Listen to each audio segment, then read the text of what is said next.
All right, welcome to the conversation on the TYT network. So there's a guy named Dominic Izzo. He was on the police force for 16 years. He is very right wing, as you're about to see. In fact, he said that the entire left is collectively possessed by Satan. Fun, and well, not so much, but and then he said very controversial things like, "Gang, I don't care if you know someone who's died from COVID." Means absolutely nothing to me. If you leverage someone's death to support the tyranny that has been placed on us, that person was probably better off not being around you anymore anyway. And I'll give you two last ones. He's implied that Michelle Obama is not really a woman. And then he said, I'm all for starting a movement of torching the F out of BLM flags, but that would be a waste of money. So instead I ordered my first Black Lives Matter flag and will be vlogging and documenting when I use it to pick up my dog's crap each time he goes. Makes me wish I had a horse now. Okay, so you guys ready? Let's talk to Dominic Izzo. So Dominic, we're gonna get into your former beliefs on QAnon in a second too, but you know that is, to say the least, massively antagonizing.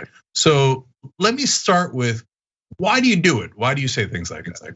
Number one, I really want to take the time to appreciate and get your audience a thank you. I want to thank you for having me on. I love the fact that you still have the ability to know that somebody's going to vehemently disagree and oppose your views, but you'll have the discourse with them online. So I appreciate that off the bat. I've said it before. What do we used to call it years ago with YouTube videos? Clickbait, where somebody used to wind up posting a title and then it really wasn't the same context. I believe that social media still should be at the stage of where it was when it first came up. Like, the diary, right? Everybody wants to come and put a view on what your life is. They want to see what you're thinking. I have no problem putting my first initial impulsive, very catchy, controversial, and polarizing statements out there. On two sides of it. Number one, it's because of course it's a thought that's going through my head. But then number two, when somebody like you're reading back quotes and things that I said, and if you ask me questions about them, if I don't have the answers to statements I've made, then it's a little bit disingenuous to why I put it out there in the first place. I want people wondering, hey, why would you say something so controversial? What was your thought process at the time? Have you evolved since then? So I'm an external processor. And I love putting my contents out there. Michelle Obama could be a man, or the thing I said about COVID, 100% I stand by. I want somebody to sit there and have my words, if they make their blood boil, say, all right, talk to me about why you think that way. Because I think it opens up a fun dialogue. Well, I think a lot of people would probably argue about the fun aspect of that dialogue, but let's try to have it anyway. Because Dominic, more than important than anything else, I wanna know how you're thinking, right? So like on Michelle Obama, you know that that's super offensive and obviously not true. So, or do you think it actually is true that she's not actually a female? No, actually, I honestly, if we have to go down that, I can't prove that it's not true. Do I think it? There are times 100% where I'll do like every other person out there does, who will go down that conspiracy theory route and we'll look at her like dancing on Ellen, or we'll look at her grabbing her crotch and start to think. I think that 75% of me knows that she's a woman, but I fall down the rabbit hole of those kids don't look like anything but her and Barack, and we don't have no pictures of her being pregnant and all that. And then the other side of my brain that enjoys entertainment and it does enjoy the controversy and does enjoy stirring the pot will then go down that rabbit hole of going, could she be a man? So it's nothing more than just enjoying the polarizing conversation and throwing my 2 cents in. So Dominic, you get that that's not so much fun for other people. And in fact, that they think you're nuts. By the way, I am in that category. Like when like the Obamas have plenty of pictures of Michelle Obama being pregnant. They just didn't share it with you. The kids look totally like them, and it's deeply offensive and ridiculous to think that she's not a woman. And you're saying that based on, I guess, on your perception of how she looks, which then makes it more offensive. Like, and I guess what I'm trying to understand here is put aside the quote unquote disagreement, although there's literally nothing to disagree about. What I'm saying is a fact, but why? Like, what drives you to go down that conspiracy rabbit hole in the first place? Like, is it that you can't stand the Obamas? And that's like, because have you ever thought about a conservative woman? Have you ever seen a conservative woman and think, oh no, maybe she's a man? Have you ever thought about it as about a white woman? I don't know. I'm trying to figure it out. Well, I'll take the totality of certain sides, and if we're going to go blanket statements, and a lot of times I think conservative women are far more feminine than liberal women. And on the other side of offending somebody, I don't care. I grew up in the 70s. I grew up at a time where you got bullied, you got picked on. I mean, oh God, for every time I had somebody kind of make a comment on the fact that you must have become a cop because you were bullied. Well, of course, I was pressure tested throughout grammar school, high school, my life. And you either rose to the occasion or you didn't. And I also came from a time where we could joke with people. No, I don't care about the Obamas as persons. I really don't. I think enough inflammatory language from that woman's mouth, inciting the race wars that she did throughout her time in the White House. They affected me as a cop, because every time that the Obamas would say something and I pulled over somebody who was a person of color, immediately there would be this assumption that because since I'm white, I'm a male and I'm a police officer, I must be a racist. And it stemmed from the most powerful couple in the world. So on my aggravation as a human being, I have no problem with me being offensive, or if my language goes out there and it bothers somebody. I highly doubt Michelle Obama even knows who I am, gives a rat's rear end about what my opinion is. And then we can't go back. We can't go back to proving. And again, it's not a topic to keep debating because it's ridiculous, but we can't prove that she was pregnant because there was no pictures. And it's not a focal conspiracy theory of mine. I just find it humorous for somebody that I have disdain for, and it's just like Eric Holder. When they go low, we kick them. I've said it before. The woman irritates me. I can't stand her rhetoric as far as her views for racism, and it's my way of just kicking back with what little voice I have. Okay, and so I'm desperately trying not to debate you on that.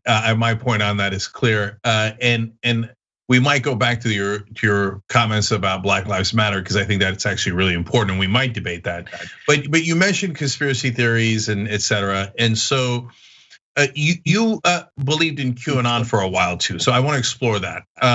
So first, I want to air a small clip from a Vice documentary you were in, and then I want to talk about it. So let's watch that first.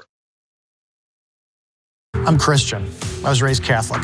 When you start looking at what is supposed to be the most righteous organization on the planet, Rome, the Vatican, the Catholic Church, how hard is it to believe then that you flip that side of the coin and there's going to be a darker, more nefarious cabal, if you will, that is operating off of the same aspect? Satanic rituals, drinking children's blood, adrenochrome. This stuff has been going on. If Q does exist, and Q is real, that will make me happy, because it will have undeniable proof that Satan exists, and you have to acknowledge that Christ exists. Wow, but that's super interesting on a lot of levels. So first, let's clarify: you don't believe QAnon anymore.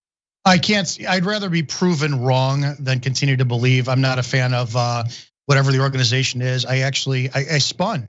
I went from believing the stuff that they put out to now thinking that whoever quote is Q is this generation's Andy Kaufman, who is loving what's going on right now. But I have no problem either if it did turn out to be 100% factual. I have no problem, having people point to me and say, hey, you denounced Q, you were wrong, based on what the concept is, based on the whole, child sex trafficking ending of that. If an organization did exist on that level that came out and exposed that, I have no problem being wrong and saying, hey, I apologize for denouncing you. So look, are there child sex traffickers in the world? Of course there are, right? And are people opposed to that? I would hope that every decent human being on planet Earth is opposed to that. Republican, Democrat, conservative, liberal, it doesn't matter. And now, the idea that Democratic leadership was eating the babies and harvesting their brain juice. Do you understand that sounds like what a lunatic would say? Well, of course, but did it just get created out of thin air? Yes. It did? Okay, so 100%. Well, we know that the Catholic Church, and I wish that Vice News had edited my full statement, or at least my full statement about the Catholic Church, which I don't support. I was raised Italian Catholic, and I think the Catholic Church is one of the most horrific organizations on the planet. Covering up rapists for centuries is ridiculous. But you have the Catholic Church that goes through the sacrifice. It's a perpetual sacrifice of every Sunday. You eat the blood, you eat the body, drink the blood. The Satanic Church does the same thing.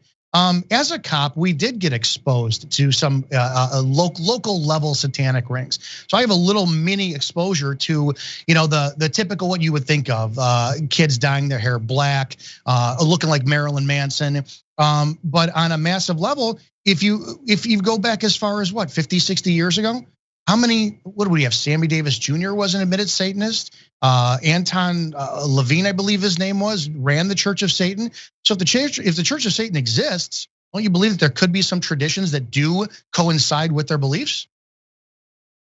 We're very honest that we're progressives. We call the Young Turks home of progressives, and we support progressive candidates. There has been this reemergence of political activism, especially among young people. This weekend was the second Women's March, both across the US and across the world. So these people are not simply marching, they're not simply talking, they're also running for office. And when they do run, they're gonna make a difference. Joe Crowley is congressman from New York. He's very powerful. Why? He raised a lot of money. But there's someone finally challenging him. We need to have representation that advocates as fiercely for working class people as possible from this seat.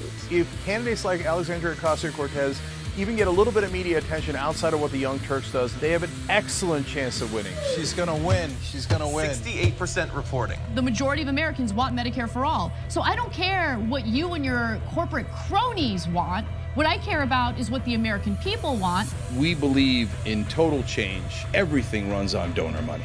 And that is what we will fight, and that is exactly why they don't like us. We're having fun, it's election night! Alexandria Ocasio-Cortez has defeated Joe Crowley. Here we go again! Ladies and gentlemen, we got him. Down goes Crowley! Down goes Crowley!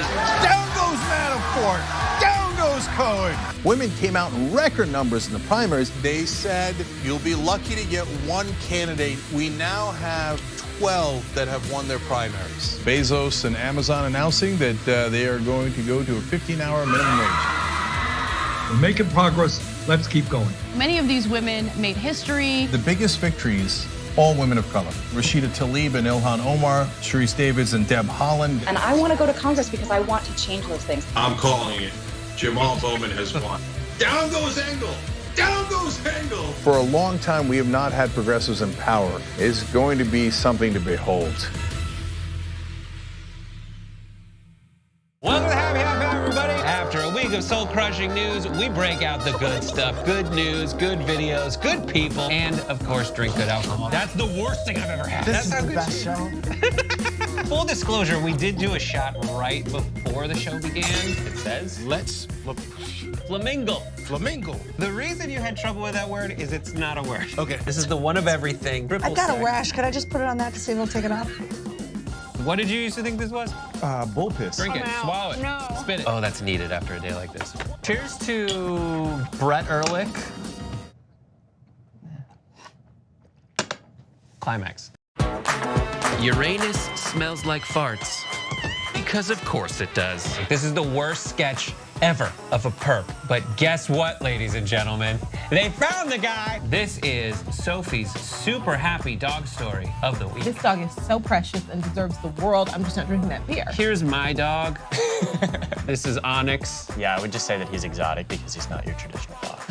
Still 12 out of 10 because they're all good. Well, if that made you happy, just wait till you see the best thing ever of the week. There is a woman who moves like a horse. Why do I want to go home and like try this? We're actually gonna show you the running butthole challenge right now. What's happening? No, that's just wrong in every way. And we'll see you next time. Hey Dave, as you can probably see, Skype froze. Frozen crashed. You know, I'm watching that documentary on the Vietnam War, and there was a TV journalist in the middle of some tiny little village in Vietnam doing live TV as the soldiers were burning the Vietnamese huts, and it didn't crash. And that was That's a good point. 1965, and he was in Vietnam.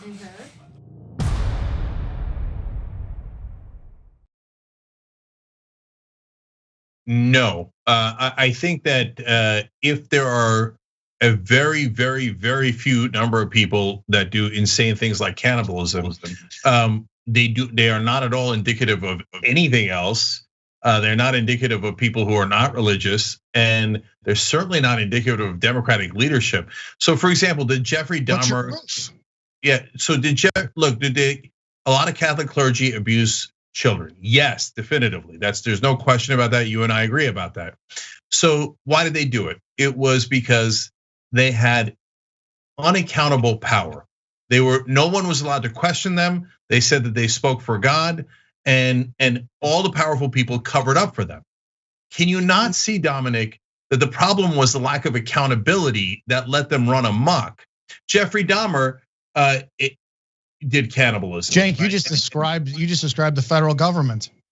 It's the same thing. Unaccountable. That's not at all true. That's run amok. How is it not true? Are you now watching every day online?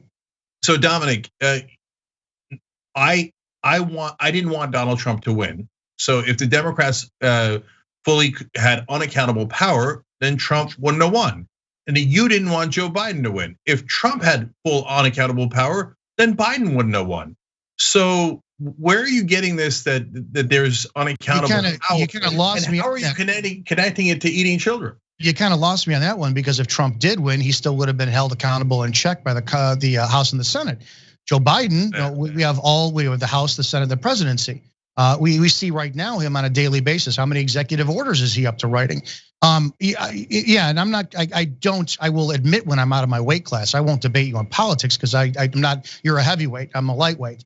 That being said, if we're looking on a daily basis, I mean, regardless of the viewpoints, Trump, Biden, you can't be satisfied with the way that the Biden administration is running its office right now in totality. Don't tell me you're a fan. No. Don't tell me that you're a fan of when this pandemic is still out of control. Schools are shut down. Businesses are only allowed to operate at 25%. That you're a fan of the fact that Biden is shutting down pipelines. He's potentially going to send troops back over to the Middle East. He's executive ordering things to death. You can't be happy with the way that this man is actually running the country right now, can you? So Dominic, I don't want to get into a political debate with you because when it comes to shutting down the oil pipelines, I absolutely believe in that. Not all of them, well, actually, eventually all of them, but that's a very long debate about renewable energy, how we're going to save the planet, carbon in the atmosphere, et cetera. That's outside of what we're talking about here. Sending troops back to the Middle East. I'm afraid to say I agree with you on anything, but I do. I don't want to send troops back to the Middle East. I don't agree with Biden. But you see, we're having a normal conversation about things that we agree with and disagree with from a Democratic president or a Republican president. But where do you get the eating babies? That's Dominic, we're trying to understand how you think. But actually, I think we're onto something. So I want to explore it a little bit more because you're connecting it back to religion. And so that is interesting. What you said to Vice was interesting. You were saying, well, if I can prove that Satan is real, it'll prove that Jesus is real. So now for us, I grew up Muslim, but I'm atheist agnostic now, right? So that means no, I don't have the answers to all the spiritual questions in the world, but I don't believe that religions are true. And so to me, when you talk about Satan existing in the world, it sounds ludicrous. Totally like Beelzebub with the horns and the tail and all this like mythology. It sounds absurd, unbelievable. It's like you're telling me Dumbledore is better than the orcs in Lord of the Rings, and the orcs are evil, and we got to watch out because they're helping Pelosi and Biden. That's what goes on is that people want to dumb down the aspect as they want to make Christians look crazy. And trust me, one of the biggest things that I'm not a fan of is hypocritical Christians. They are some of the worst people out there. I make enemies on both sides. It doesn't matter what I wind up talking about. If we want to talk about horns and all that, read the Bible. Satan doesn't have horns. He was the most beautiful creature ever created, and he's not something that's disgusting or vile. Faith it's how I operate in Christianity. I have faith. I can never prove it to you, There's not a chance, and I'm never going to insult you or anybody else by forcing my Christian views down your throat. All I can say is that based on my faith, my belief, and how I feel that Christ is 100% real, does exist, and he's my king. That being said, what I said in the QAnon interview was, if Q does exist, and here's this fight for satanic to end satanic rituals, that means that the zealots out there who are doing these rituals, they do worship Satan. And if they worship Satan, that does validate his authenticity and his reality. And then any atheist out there or any non-believing Christian out there would have to say, well, if there's a light, there's got to be a dark. If there's an A, there's got to be a B. If there's Satan, there has to be a Christ. So that was my full quote that Vice didn't put out. Okay, so look, are there wonderful Christians in the world? Of course, most of the Christians in the world are wonderful, like most of the Jews, Muslims, Hindus, and Buddhists, because we're all human beings. And my hero is a Reverend Martin Luther King. So I'm not trying to insult the faith of all religious people, because as I told you, I don't have answers to all the spiritual questions. But when religious people, who I would categorize as fundamentalists, say that they think Satan's real in the world and that it's specific people, and then you should take action against them, well, that gets super dangerous. So, Dominic, when you say you're a person of faith, one of the things that makes me worry about that is that then you let go of reason and you say, well, I'm just going to leave it up to faith. But you need reason to figure out what to put faith in. So if you let go of reason, then people can convince you that Biden and Pelosi eat babies. Are you not worried that once you let go of logic and reason, that you're vulnerable to believing almost anything? Well, the issue is if I let go of logic and reasoning, I would have made one crappy police officer, and I was actually pretty pleased with the legacy I left behind. It is possible. It is possible to believe in Christ and God and still operate on this plane. I mean, if your logic for saying that just because I wind up having faith that makes me null and void of logic and reasoning, well, I guess the counter that is, yeah, here I am. I'm a big Christian. I love Jesus, but I'm also one amazing sinner who's got the worst addictions on the planet with some things that go against what the Bible teaches. So it's a struggle it's a daily struggle. I'm a cherry picker from the Bible. I am a horrible person who winds up sinning like crazy. So it's not like, well, you're faith-based, so that means all of a sudden you got to just sit there and say, hey, Jesus says this, so I'm going to do this I'm going to go sacrifice my firstborn kid in Iraq because that's what they did in the Old Testament. No, you can still operate in this daily world with logic and reasoning. I don't suspend mine, but what I do is I embrace both sides of it. I'm not a pragmatist who's just solely focused on the laws of this world and this earth, because the Bible says that hey, you focus on what's on this earth, you're going to lose your soul. I'm not interested in that. I got to find a balance, and it's a tough struggle on a daily basis. Trust me, the things you're saying, don't think that they haven't gone in my head. Don't think that when I post on social media, I haven't sat there and thought, well, you spent almost 2 decades in law enforcement. You ran for sheriff, you wrote a book on law enforcement. Now you're out there putting these things out there that make you look like a lunatic. They were, again, that's why I post stuff out there, to have somebody come in, slide in my DMs and say, wait a minute. You based your career on facts and evidence, and you're talking about people drinking babies' blood and sacrificing kids. What's your logic? I enjoyed having the conversation behind the scenes. I like posting, again, like I said, to put out those polarizing statements because it does create a narrative. But if I can't come up with a logic to not convince somebody from my point of view, but have them at least part the ways of saying, hey, I disagree with you, but I can see where you're coming from. That's what I care about. Ultimately, that's my view, is to be able to create more conversations. So Dominic, before we run out of time, I got to at least talk about 2 things as quickly as we can. We're probably not going to make it, but number one, you did leave Q. So I just want to clarify for folks, why did you leave the QAnon philosophy? I'm not a fan of any organization that seems like that you can't have your own opinion. I did watch somebody, one of the biggest guys who was in QAnon, Dylan Wheeler, who said he wanted to put God first, and he was just attacked by the QAnon movement. And I wound up saying, hey, he wants to go and do whatever, please let him go. I got attacked for it. So the right in this aspect is no better than the left, when if you can't form your own opinion within a group, that's not something I want to be a part of. Okay, well, Look, we've reached an agreement on sanity there, so we've made a little bit of progress. So Dominic, one last thing, that comment about the Black Lives Matter flag, it bothers me to my core. Can you not see how people would be concerned? This guy was a cop, dealt with African Americans, and that's how disrespectfully he talks about Black Lives Matter. 100%. Black Lives Matter, the organization, it's a useless organization. I've served the Black community. I have served with the Black community and within pride and integrity, and you'll never find a single complaint about me for any type of racism or discrimination. Black Lives Matter, I'm still waiting to see what they've done for the Black community. This is Chicago. Come out here, show me what Black Lives Matter has ever done for this city, and maybe I'll start to look at them differently.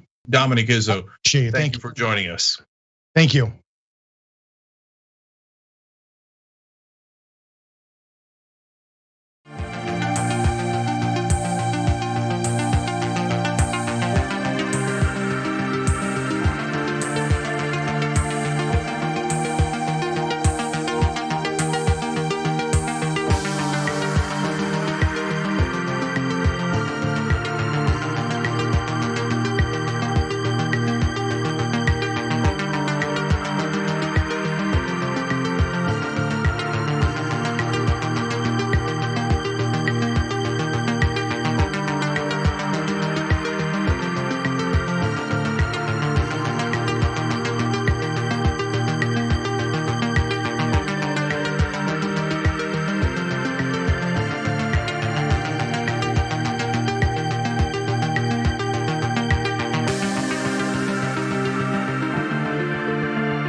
welcome to the Young Turks. Cenk Uygur, Anna Kasparian with you guys.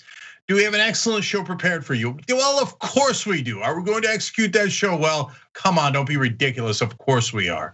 All right, so one of the things I need to tell you today is to go to tyt.com. Why? There's stories there. Did you know that? We're gonna quote one of them throughout the show today, especially on Texas. One of our reporters who you guys paid for, T.Y. Chang, did an amazing job on the Texas deregulation story, which is up first. So make sure you're checking out the stories tab on tyt.com. And we've got a lot more where that came from, including you're gonna be able to actually summarize get summaried versions of some of our videos. So I wanna make sure you guys all were aware of that, especially the folks who are members and loyal viewers and readers of our work. All right, lots of stories, including dunking on Ted Cruz and a perhaps fascinating debate on Neera Tanden. I mean, it's gonna be murder for you, but it's okay. It's okay. It'll be a fun debate. I'm looking forward to it. If it's murder, I feel bad. I feel bad when I do that to you, but it has to be done. I'm sorry, Cenk. Number one, I hear you. Number two, if it's murder, then I prefer that it's murder she wrote. Okay, good. All right. I like that. Well, let's start off with a serious story involving what happened in Texas and its aftermath, because of course, people want answers, and the answer is you shouldn't privatize utility companies. So Texans are now receiving exorbitant energy bills, adding insult to injury after essentially being victimized by rolling blackouts during a brutal winter storm. Dozens of people have died as a result of this, including some children. I read a story today about a family of 3 children and a grandmother who died because they used their fireplace to stay warm, and that started a fire while they were sleeping, and they were unable to escape their home. It's just one unbelievably devastating story after the next, and now people are getting these exorbitant utility bills, including one person who received nearly $17,000 in their energy bill. Now, Governor Abbott from Texas convened what his office described, I should say, as an emergency meeting Saturday with lawmakers to discuss the issue. The Public Utility Commission on Sunday met to sign 2 orders, including one that would direct energy providers to temporarily stop disconnecting customers from power or water because they have not paid. The commission also signed an order to stop companies from sending invoices or bill estimates to customers until we work through issues of how we are going to financially manage the situation we are in. And that was a statement from Commission Chair Deanne Walker. Now, obviously, if the power grid weren't privatized and deregulated to the extent that it has been in the state of Texas, they wouldn't find themselves in the situation that they're in right now. And that's really the heart of the story. It's not this battle between fossil fuels and renewable energy. That's what the fossil fuel industry would have you believe. That's what the Republican Party would have you believe. But this is really a story of what goes awry once you tie power, electricity to the so-called free market. When you tie it to supply and demand and essentially deregulate this to the point where companies don't weatherize their equipment to be able to withstand incredibly cold temperatures. Although Governor Abbott blamed progressive energy policies for the devastating power outages that hit the state during freezing winter weather, experts have pointed to other factors, including lax regulations that let the energy industry cut corners on winterizing. And that's from TYT Investigates reporting, which I want to provide more details for a little later in the show. But Cenk, why don't you jump in? Yeah, so I want to explain very simple economics to Republicans who apparently know nothing about economics or business. So it's called supply and demand. So when you put energy companies on variable pricing, depending on supply and demand, that guarantees that in times of disaster, you will have price gouging. Why? because the supply will be limited. In this case, the pipes froze. But in other instances, there are other issues that come because of extreme weather events that shuts down energy sources. In this case, almost all of it was oil and gas that was shut down, and that is the predominant energy source in Texas. So that created low supply of energy. And it's at the same exact time that everybody needs that energy because it's so cold outside because of the same disaster. So you have high demand. Econ 101, if you have high demand and low supply, you will have high prices. And in this case, the prices absolutely skyrocketed. So one woman had a bill of $202,000. It's absurd, absurd. We're gonna get to the solution in a second, but I wanna give you another fact here. Normally, they get about 12 cents per kilowatt hour. That's the charge for, on average, 12 cents. During this catastrophe, it was $9 on average, let alone the bills that are for $16,000, $3,000, $200,000, etc. But from a normal person paying 12 cents as a ratio gets you to a bill of about $330 or so, okay? If you're going from $330 to $3,000 or $17,000, well, of course no one can afford that. So what the Republicans did by setting up this unregulated so-called free market, but it's actually crony capitalism because only a certain number of companies can get these contracts and they need government permission. We're gonna get to how they get that in a second. But anyway, so under these circumstances, the Republicans wrote price gouging into the law. Now they turn around and go, well, no one could have predicted this. No, any econ, not major, anyone who's ever taken Econ 101 could have predicted it. If you're saying no one could, that you couldn't predict it, you're basically saying I'm a total and utter moron and should not be in charge of anything, let alone the entire state of Texas. And guys, I don't say that to you if you're a plumber or a dentist and you don't remember Econ 101 from a long time ago. I'm saying that if you're the governor of the state and you claim you set up this amazing system and you don't know what supply and demand does, and then you're like, oh my God, like Abbott fell out of a turnip truck the other day, apparently. He's like, oh my God, supply and demand, I never heard of it. I can't believe we have these bills. Nobody saw these bills coming. Well, you're basically saying, I'm really, really dumb and you should fire me instantly. He knows. I mean, look, not that it even matters at this point, but I don't think that Abbott is dumb. I don't think that Republican lawmakers are dumb. I think they know exactly what happens when you deregulate these companies and when you privatize, privatize the utilities, right? Energy, and essentially allow them to get away with murder. I mean, they know. It's not like Texas hasn't gone through this before. They went through this not too long ago in 2011, and they decided to keep the system that they have in place. Why? And I know you know what this, Cenk. It's because they're paid to do exactly what they're doing with this deregulation, with this privatization. And Tiwa Chang and Jonathan Larson over at TYT Investigates did a really good job at actually tying some numbers to this so you guys can get a better sense of just how much the corruption plays a role in the decision making among these lawmakers. And let me also be clear that we're seeing varying degrees of this across the country. Texas is uniquely awful because they were willing to take things much further than other states have been willing to. But other states have also made awful decisions with privatizing utilities, something that should be considered owned and controlled by the public, right? Democratically controlled by the public. But let me give you some details about how this all plays out behind the scenes financially for people like Greg Abbott.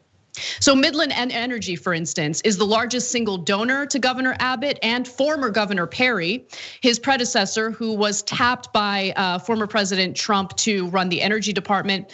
Midland's founder has said he is friends with former President George W. Bush, who hails from Midland and reportedly refers to Anwar, that's the founder of Midland, as J Daddy. I mean, incredibly uncomfortable revelations there, but let me continue. As of 2018, Anwar reportedly had donated more than $1.7 million to Texas Republicans.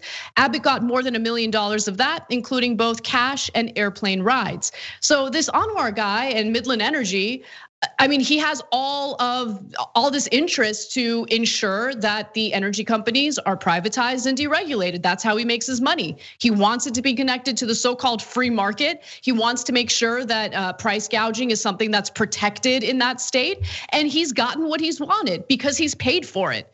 We have legalized bribery in this country. That's what's happening behind the scenes. That's the reason why people in Texas not only suffer this time around, continue to suffer because something similar happened in 2011. So let me build on that, and then I want to get to an understandable but bad idea as a solution here. First of all, in that same TYT.com story, they explained that the Texas Railroad Commission is in charge of energy in Texas. And it has 3 members that regulate energy production. And they have received, just to take a slice of when they made these decisions, between 2010 and 2016, because remember the last big catastrophe during the winter in Texas was in 2011. That's when they considered this stuff. So in 2010 to 2016, when they were making these laws, those 3 folks received 60% of their campaign contributions, which was $6.6 million from fossil fuel companies. Now, who do you think they serve? Of course they serve the fossil fuel companies. That's who got them elected. That's who gave them $6.6 million. That's where the majority of their money came from. No wonder Bush calls Anwar J Daddy. I mean, it's almost like one of those convenient relationships where somebody is somebody's daddy and takes care of them. And that's how politics works in this country. The donors are the daddies, and the politicians are honestly the prostitutes, in case you need me to draw it out further. And so now when we go to the RCC and the people that are on it, the chair is Christy Craddock, and her family makes their money in, you're gonna be shocked to find out, oil. So she's getting paid on both sides. So her family makes money from oil, plus she gets her campaign contributions from oil. Then we go to another one of them here. We got Wayne Christian, who's a lifelong conservative businessman. I don't know what his relationship is to energy, but okay, no problem there. How about Jim Wright? Jim Wright has a company that, quote, services, that's a good word in this case, services the energy industry. These guys are all corrupt. That's what they are. They're corrupt, they're criminals. And so all those people died. That 11-year-old boy who was playing the snow died later in the day. Some of you have seen that. And they all died because the Craddock and Wright and the others and Abbott and Perry and Bush all decided, I'd just rather get paid by energy companies than protect you. So I'm gonna make it optional that they insulate their pipes. I know it costs more money, and I know they won't do it. And I know when they don't do it and there's a storm, you'll die. But who cares? I already got my bribe. And on top of that, I'll do one last joke on you guys. I'll make it variable. Anna's right. Of course, I know Abbott's not stupid.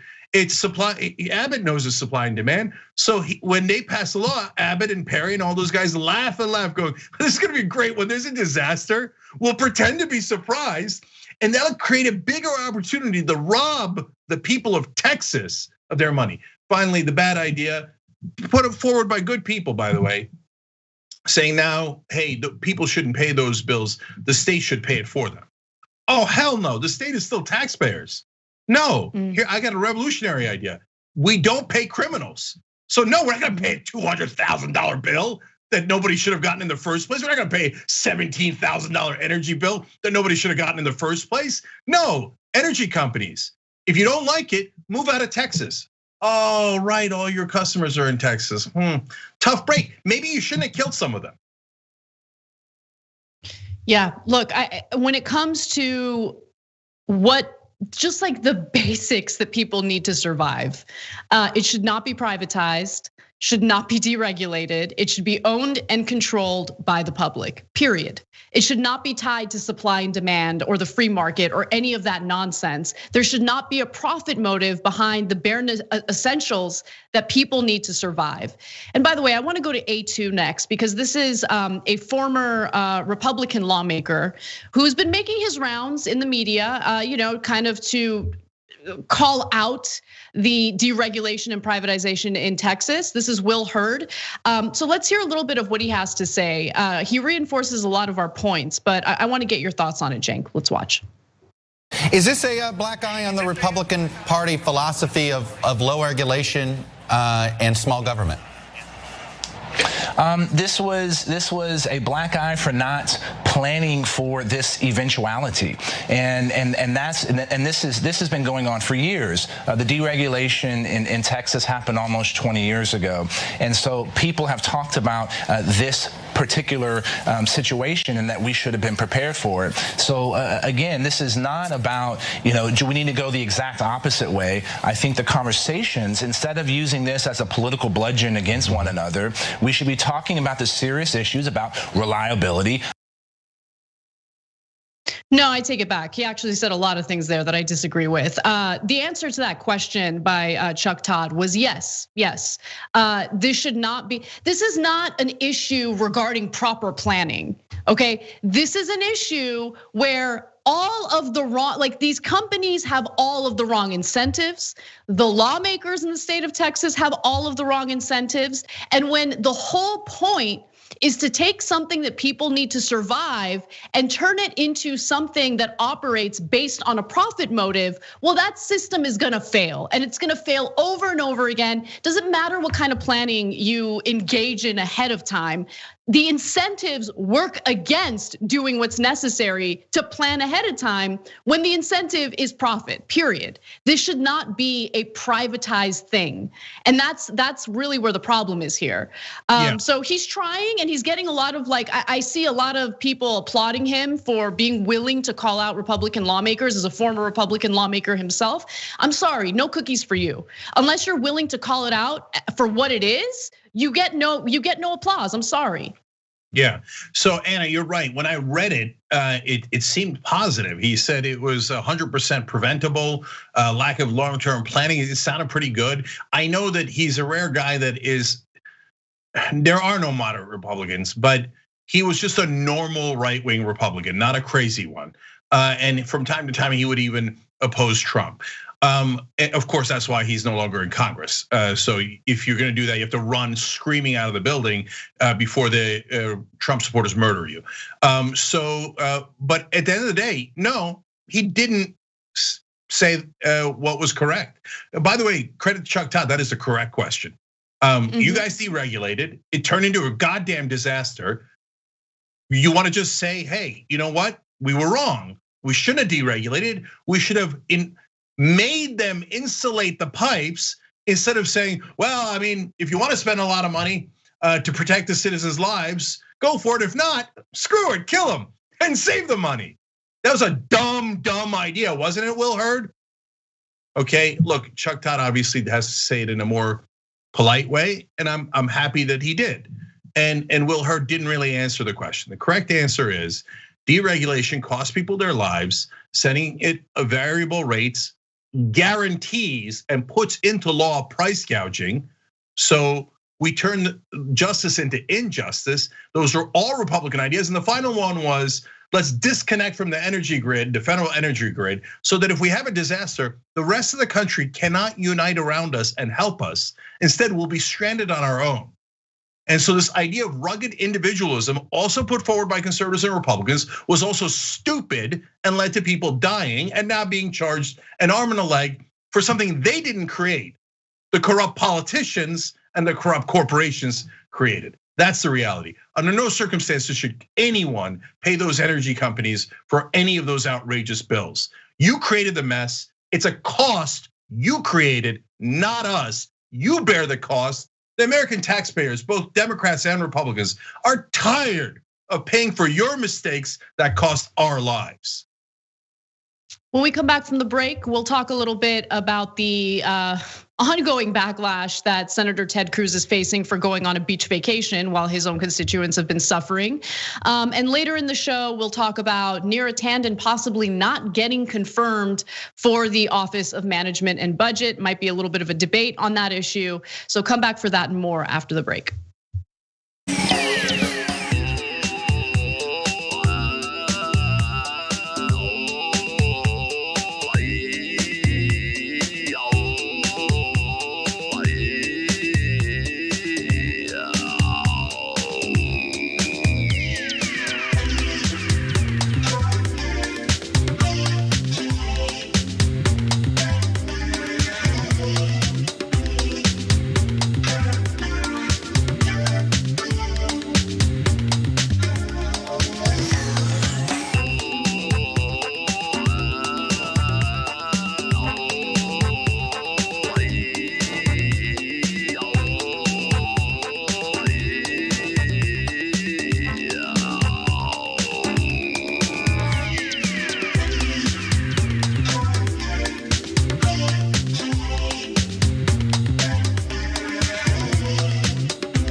back during the break here. You guys have so many good comments. Let me try to power through them.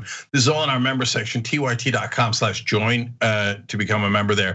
Mr. Lumberg wrote in, power, gas, water, and the internet should all be part of the commons and owned by the very Americans those vital utilities serve, the same way roads and public lands are. This sort of deregulation run amok will only get worse all over the country if we don't. So again, anyone who understands Econ 101 understands that there are certain things that are natural monopolies like utilities, and hence they must be treated differently than a so-called free market. And they must be treated as public utilities. But our government is run by criminals that receive bribes from corporations. It's not just Republicans, Democrats do it too. And in California, we have nonstop wildfires because the criminal Democrats in office take their donations from the energy companies, just like they do in Texas. And they're like, well, I wouldn't, PG&E, I wouldn't want to put extra costs on them, then how will they bribe me? So no, they don't have to bury their lines, power lines. Yeah, they'll drop and they'll cause fires and you'll die. But hey, I got paid. And so please don't count California as progressive.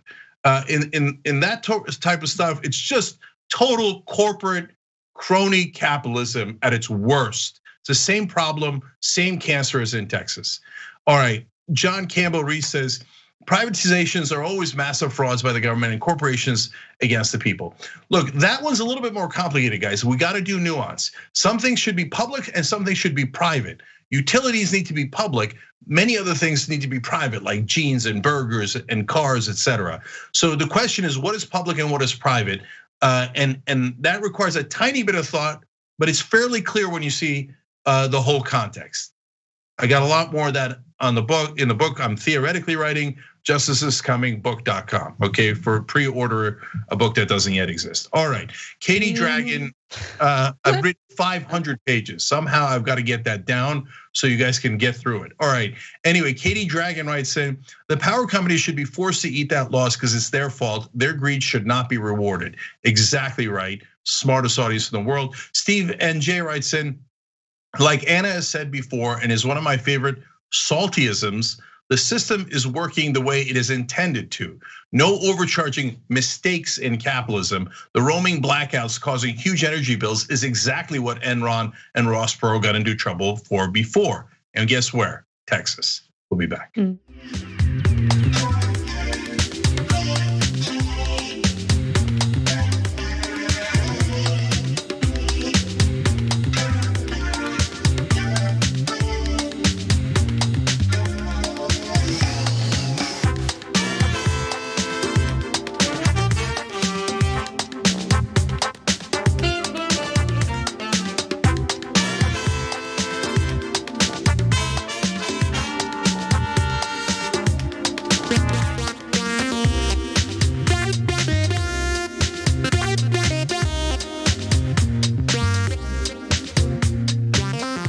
All right, back on the Young Turks, otherwise known as the greatest show on the planet. Not a big deal. Cenk Uygur, Ben Mankiewicz. How's that for old school? Sorry. How dare you? Wow. Okay. Okay. No goatee. That should have been a giveaway. Should have been a giveaway. All right. Anyways, he's out doing old movies. Ana Kasparian is what I meant, and I now risk the wrath of the Salt Dragon, which we're gonna get to in a second when we debate Neera Tanden. Anyways, you guys will all be on our side. It'll be fun. I'll be right. Let's move forward to Ted Cruz. All right, fair enough. We'll wait for that Neera Tanden story. But for now, something that I think we can all agree on. Ted Cruz and the epic dunking that's taking place right now, which I absolutely love. So the backlash against Texas Senator Ted Cruz continues despite appearing in a goofy photo op to make it look like he actually cares about his own constituents, when in reality he doesn't. He got caught leaving the state during a brutal winter storm when his own constituents were dealing with rolling blackouts. He went on this Cancun vacation, got caught, and hurried back home and was greeted with all the backlash, including a mariachi band that showed up outside of his home over the weekend. By the way, this mariachi band was paid for by a GoFundMe page that was set up by a Texan named Adam Jama. The page also donated money to the Texas Children's Hospital, but this was what Senator Ted Cruz was dealing with over the weekend. Just a lot of fun.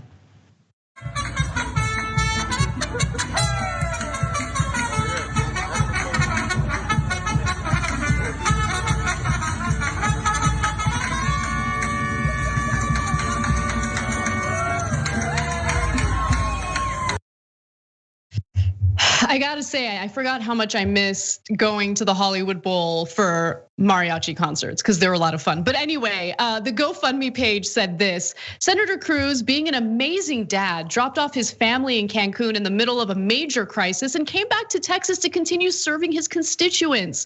We want to thank Senator Cruz for his leadership and pay for an amazing mariachi band to perform for him. No one should go to Cancun and not listen to mariachi.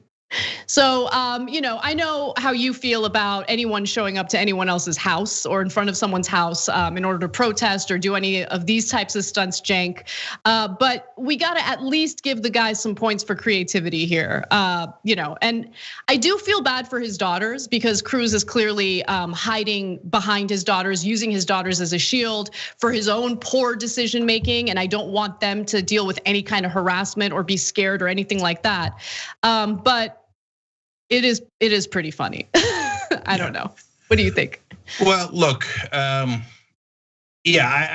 hate to be a Debbie Downer, but I just don't think you should go to anybody's house, period. But I guess if you're gonna go, mariachi band is the best way to go. And nobody's in the house. Ted Cruz is doing photo ops on Fox News. And the only one left in the house, of course, is Snowflake. And he could use the attention because apparently they did not give Snowflake a safe space. So he's still in that freezing house. I don't know if Ted has bothered to turn on the heat or if it's on in his particular house. Anyways, but when it comes to his kids, I know there's a story about how they're attending a private school and the private school's worried that they're gonna come back and not quarantine. But it looks like at the end of the day, they're gonna decide to quarantine as they should, as something that applies to all the kids. And although I don't know why they can't do online learning, virtual learning. Yeah, I don't know. Maybe the school doesn't offer virtual learning when they're in session, like they're actually meeting in person. So why would they have virtual classes available? I don't know. But this fancy private school does have rules for students who have traveled at all during this pandemic, and that makes a lot of sense. They tied their own rules to the guidelines that have been put out by the CDC. But apparently, parents were really furious about everything that had transpired. Cruz's family's travel became so hot that administrators of the St. John's School Parents Facebook page closed down comments on Friday on a post that referred to this recent communication from the school regarding advisories, including CDC requirements for international travel. So just to tell you how long they're expecting students to quarantine if they have traveled, they must quarantine for 7 to 10 days upon their return, and they won't be able to learn online while in isolation, probably because they don't offer online classes or online learning during this time. Under CDC guidance, any international traveler who returns to the United States must quarantine or isolate for 7 to 10 days after returning to in-person instruction. And by the way, Cenk, that makes sense. There's nothing controversial about what their guidelines are. They're trying to keep their students safe. For me, what really stood out with this story was just how much transparent disdain parents have for Senator Cruz specifically. Oftentimes when you read quotes like this in a story, they are anonymous individuals, they spoke on condition of anonymity. But no, these parents are like, I'll tell you who I am, first and last name. So I want to give you a few examples. Laura Hollingsworth is one of these parents who says, at the end of the day, he's taking this heat for using his children as an excuse for taking a vacation, and that's a mistake. From a parent standpoint, all I'm asking is the school follow the CDC guidelines, and I need to say I have no reason to believe they won't, and they're gonna follow the guidelines, which is great. She continues to say, you've got someone out here saying, quote, I did this to be a good dad. No one's trying to dispute that. The question is, are you fully aware of the consequences of what you did? Does it make you a bad parent? No. Does it make you a bad senator? Maybe.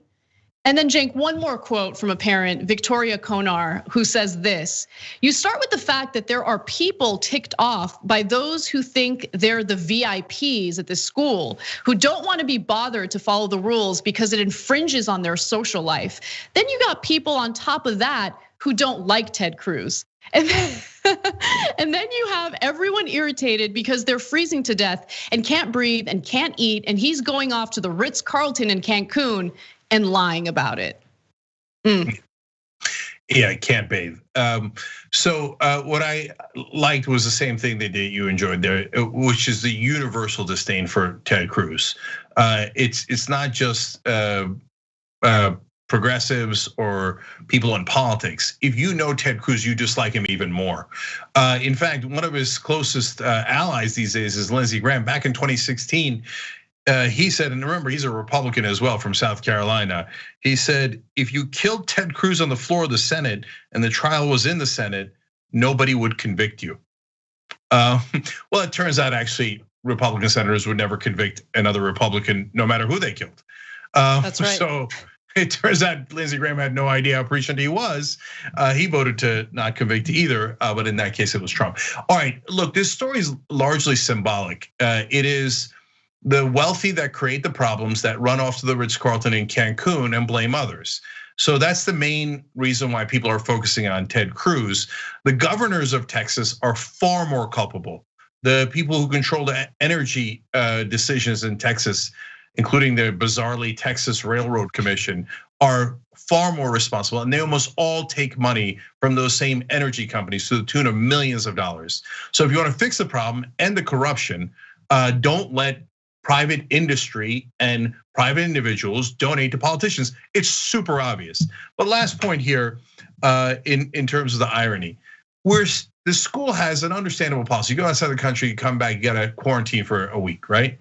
But the reality is, we're literally the most dangerous nation on earth when it comes to COVID.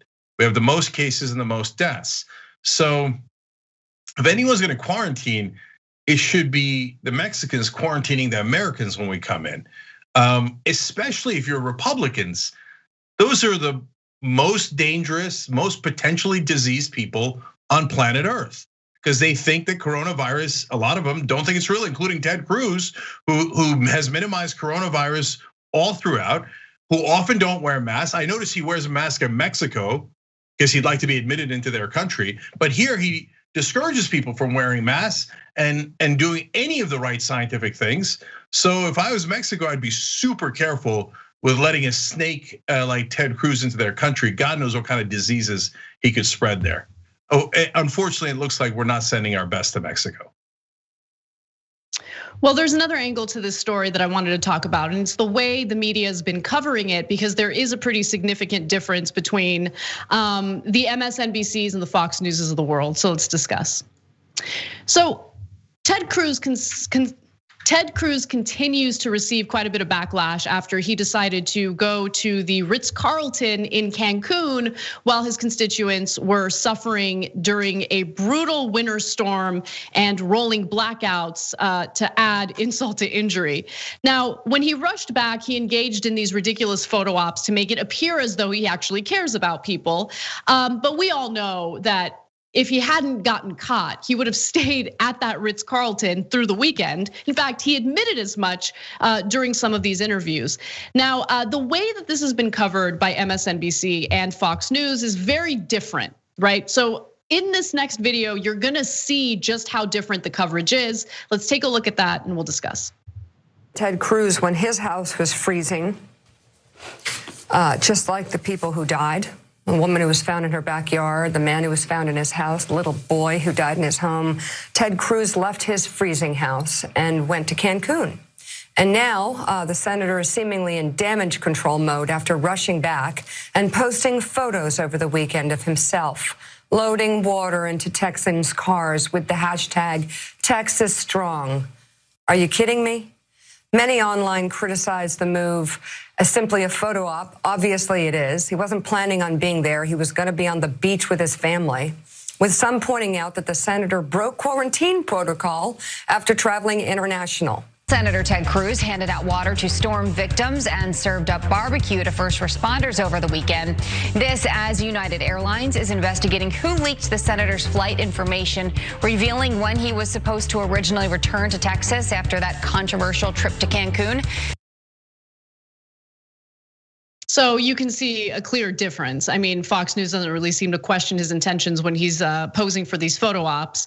And they at least referred to his trip to Cancun as controversial, but that was the extent of their criticism or negative coverage of what he did. All right, so first of all, the tweets that Cruz is sending out shouldn't say Texas strong. That's for other people who stayed because they were Texas strong. I don't know if he wants to put hashtag Cancun strong, hashtag Cancun week. I don't know what, as in WEEK, WEAK, I don't know. But so here's the photo op. Here, you want to show Snowflake for a second? That's okay, put him up. Here's the photo op that really is actually caught the country's attention. That's poor little Snowflake in the window there, okay? And that's the dog that he left behind. How could this happen to me? Poor baby. Why did you? Look at that little cutie. Okay. Poor thing. How do you leave your dog? Like, look, I don't know if they made accommodations for someone to come and like take care of the dog while they were on vacation, but like, how do you leave your dog alone for several days? Like, he was gonna stay through the weekend. Yeah. That's nuts. Through Saturday, to be fair. Hashtag Cancun week. And so, yes, I think he has a private security guard that at least made sure the Snowflake didn't, well, in this circumstance, he certainly wouldn't have melted, but didn't starve to death. So anyways, but back to the different ways that MSNBC and Fox News are covering it. So MSNBC points out that it's a photo op. I am relieved to see that. I think the press through the Trump years has gotten tougher, and I really, really welcome it. And now they're beginning to apply it a little bit to the Biden team, which I very much welcome as well, because they're supposed to be watchdogs. So my whole life, all I've gotten is stupid photo ops from politicians, and the press would never tell you. It's a story I've told a number of times. It's in my upcoming book too. Fred Thompson, a senator from Tennessee, would drive to his public appearances in a limo. I mean, old school limo back in the day, stretch limo, he's in the back, he's got a driver. And then he'd get into a fake pickup truck he had, a red pickup truck. And all of the reporters would write it as if he drove the pickup truck there and that's the only thing he has. And then when he was done with his photo ops, he would leave the pickup truck and get back into his limo. I've been dealing with that for 40 years as the press in America has lied on behalf of politicians systematically, and it's disgusting. So the fact that some are snapping out of it, great. Give credit to Mika Brzezinski and Morning Joe on MSNBC, not a thing I do often, but credit where credit is due. Look at Fox News on the other hand. Oh, Ted Cruz is handing out water and barbecue. What an American hero. I mean, come on, guys. You're not gonna point out that that's an obvious photo op because he got caught in Cancun. And then the main controversy they alluded to in Cancun is who leaked his information about his flight. We have to find out the person who brought us the truth and punish them. This is Fox News. We do not tolerate truth. Remember, Ted Cruz hero, the person who outed him for being a fraud, should be looked into and maybe have criminal violations against them. Okay, Fox. I'm just gonna say one thing about that. I'm just gonna say one thing about it. He's a public figure. Like people were taking pictures of him as he was on the beach in Cancun. It's called life. It's called smartphones. It's called being out in public. No expectation of privacy. Like even if those text messages hadn't been leaked, it doesn't matter. There were already so many images of him like in the first class lounge, over at the beach, hanging out with his family. Like it was gonna come out. Okay, and it's just like this treatment of people in positions of power as if none of the rules ever apply to them. They're above the law and they must be protected. It's just pathetic. It's so lame. Imagine being a member of the media defending Ted Cruz right now. Imagine how loathsome that is and how embarrassing that is. Yeah. So Fox News is. Yeah. So Mickey C is in our member section. I just want to read this comment because it's really interesting. They wrote in, where's Cornyn in all this? That's the other Texas senator. I haven't heard anything about him. Is he in hiding? You see, isn't that interesting? See, since Cornyn didn't get caught in a scandal, he doesn't go out there and hand out water and do barbecue, or if he does, the press doesn't, Fox News doesn't cover it, right? Because they don't have to run a cover story for John Cornyn. So Cornyn just goes and takes a break and smokes a cigar or whatever the hell he's doing, and nobody bothers him at all. And so when you see Cruz with the water and the barbecue, that's why it's a dead giveaway that it's a photo op. And so on the other hand, AOC, for example, and Sheila Jackson Lee and other Democrats, they raised $5 million for people suffering in Texas. That's real. That's real money that went to real food and real protection for those people. Finally, to Anna's point, look, we talked about this earlier in the show. Mariachi band went over to Cruz's house. I don't like people who go to people's houses. I think you have a real expectation of privacy there. At airports, I'm pretty sure from personal experience that you can get taped at airports. Yeah. Okay. All right. Yeah. All right. Let's take a break. Let's take a break. Why would you bring that up? Anyway. All right, we're gonna take a break. Let's pretend like Cenk didn't remind you all of something that's embarrassing. And when we come back, we'll probably debate. I'm happy to debate that with anybody. I'm happy to talk about it in the post game. I saved everybody on that plane. They were gonna get screwed, and instead they went to their destination almost entirely because of me. All right, anyways, that's a whole funny story for another time. Let's take a break and come back and fight about Neera Tanden.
All right, first of all, guys, let's like and share the stream. Makes a giant difference. And I want everybody to hear, first of all the stories. Second of all, progressive perspective. It makes a giant difference. And third of all, both sides of the Neera Tanden story. I think that's gonna be super interesting. So thank you guys for liking and sharing. All right, also wanna thank one of our sponsors, PureVPN. So everybody's working online now. So you got to make sure your computer is safe, but you always had to make sure your computer was safe.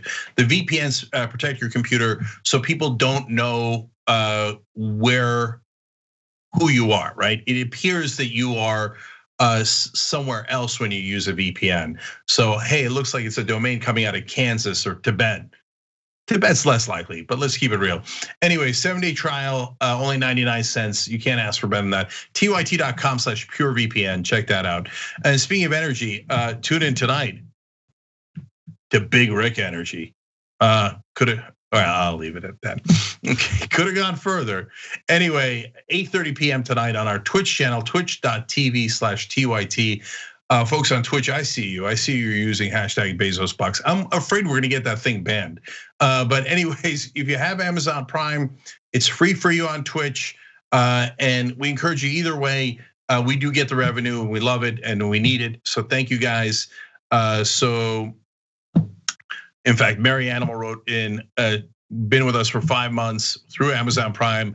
I've been a fan since Air America days, and I love spending those #BezosBucks, #TYT Army, #Dragon Squad, #Wolfpack. Fully loaded, Mary Animal, love it. I got more from Twitch later. Let me go to YouTube Super Chat. Andrew Borth says, Ted has a poodle named Snowflake? Really? I guess the poodle should have worked harder and not chosen to live in such a bad neighborhood. Poodlehood responsibility. Okay. Okay, let me poodle on that. Osborne writes in, can I get a shout out for my dear friend Thorsten, who will undergo brain tumor surgery tomorrow, wishing him best of luck. Of course, Thorsten, best of luck from everybody. Umberto Moriara wrote in, there's a trend to privatize gains and socialize losses. 100% right. The brilliant Naomi Klein has talked about that for a long time now. You should read her books. These are not mysteries. They've been covered before, and yet they happen every time because largely our press is not good at pointing out corruption. They've been okay on that story. Peter Hamby says, I know that people have told us to not tease or bully Texas, but these people are the ones who keep putting GOP in office. How much more damage do they need to do to stop voting right? Billions.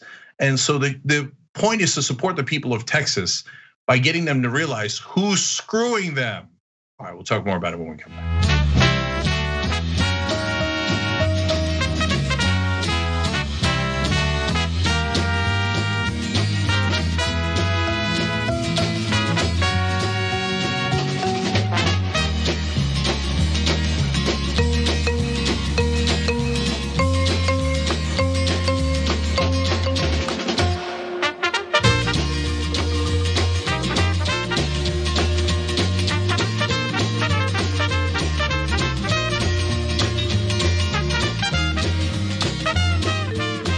All right, back on the Young Turks, Cenk and Anna with you guys. If you guys are watching on YouTube, joining is just about the simplest thing in the world. You just hit the join button right below the video, easy peasy. In fact, Lavonda Leroy, Ronan 05105, and Graham Chibbs Bruce just did it. Are they American heroes? I guess. If you're watching anywhere else, tyt.com/join. You make this show possible. We read your comments throughout. And we do this show together, and we kind of kick ass together. That's how it works. All right, speaking of which, let's go on to the next story where we might be a little split, and we're gonna ask you guys what you think, and it's gonna be interesting. So let's move forward, Anna. All right, well, Neera Tanden, who's the former head of a think tank known as the Center for American Progress, is Biden's pick to head the Office of Management and Budget. And she might not get confirmed after all because Democratic Senator Joe Manchin, who tends to be more conservative, has spoken out against confirming her, meaning that he will not vote to confirm her. And considering the fact that Democrats have such a slim majority in the Senate, they can't afford to lose a single Democrat unless there are moderate Republicans who are willing to confirm Neera Tanden. And so first, let me just give you the reasoning that Joe Manchin has put out there, arguing, quote, I believe her overtly partisan statements will have a toxic and detrimental impact on the important working relationship between members of Congress and the next director of the Office of Management and Budget. For this reason, I cannot support her nomination. As I've said before, we must take meaningful steps to end the political division and dysfunction that pervades our politics. So what he's referencing there is the fact that she had so many combative, insulting tweets toward members of Congress. She, by the way, deleted thousands of them after she was picked by Biden to be the nominee for the Office of Management and Budget. And so basically her behavior on social media is what Manchin is saying is giving him all the reason he needs to vote against her. Now, there was some concern, or at least some hope, that Neera Tanden would get confirmed through moderate Republicans voting for her. But as Jeff Stein from the Washington Post tweeted, and I totally agree with him on this, hard to see which Senate Republicans would save Tanden's nomination. Tanden has called Collins, one of the so-called moderate Republicans, the worst on Twitter. Collins and Murkowski are close. Romney talks a lot about bipartisanship, and we still don't know which way Sanders would vote. He hasn't said publicly. Now, we got word today that Susan Collins will not be voting to confirm Neera Tanden, nor will Senator Mitt Romney. Just a quick statement from Collins, who says that Congress has to be able to trust the OMB director to make countless decisions in an impartial manner, carrying out the letter of the law and congressional intent. Neera Tanden has neither the experience nor the temperament to lead this critical agency. Her past actions have demonstrated exactly the kind of animosity that President Biden has pledged to transcend. And then later, Romney also released a statement through a spokesperson indicating that he will not support the nomination of Neera Tanden either. And so I think this is great. I think that Neera Tanden is an awful pick for the Office of Management and Budget. And I don't agree with the reasoning that's being cited. But nonetheless, I think at the end of the day, this is overall good news. She has no business in that position. But Cenk, I know you feel differently. Yeah. So we're gonna ask you guys to adjudicate this as usual, tyt.com/polls. So let me explain why I'm saying what I'm saying. So do I think Neera Tanden is the best pick for OMB? Of course not. Would I rather have a progressive? Only 100 or 1,000 or 1,000,000 times more than Neera Tanden. Do I think that she served some of the corporate interests that are deeply troubling at the Center for American Progress? Yes. In fact, some of the mean tweets that she got in trouble for were about me, and other progressives, but including me. So why on God's green earth would I support Neera Tanden? Well, I would support Neera Tanden in this, and probably only this context. So the reason is when Republicans are in charge, they run up deficits by giving trillions of dollars in tax cuts. The minute Democrats get in charge, they go, what about the deficit? You got to cut. You have to cut Social Security, you have to cut Medicare, you have to cut programs. Now that's a well-worn tactic by the Republicans. This is a second tactic that is very similar. When they're in charge, they rip the face off of Democrats. They will say the most outrageous and vile things, and I couldn't have had a better example of that than the last 4 years under Donald Trump. Then as soon as the Democrats get in charge, no, civility. Anyone who's ever criticized a Republican, eliminated.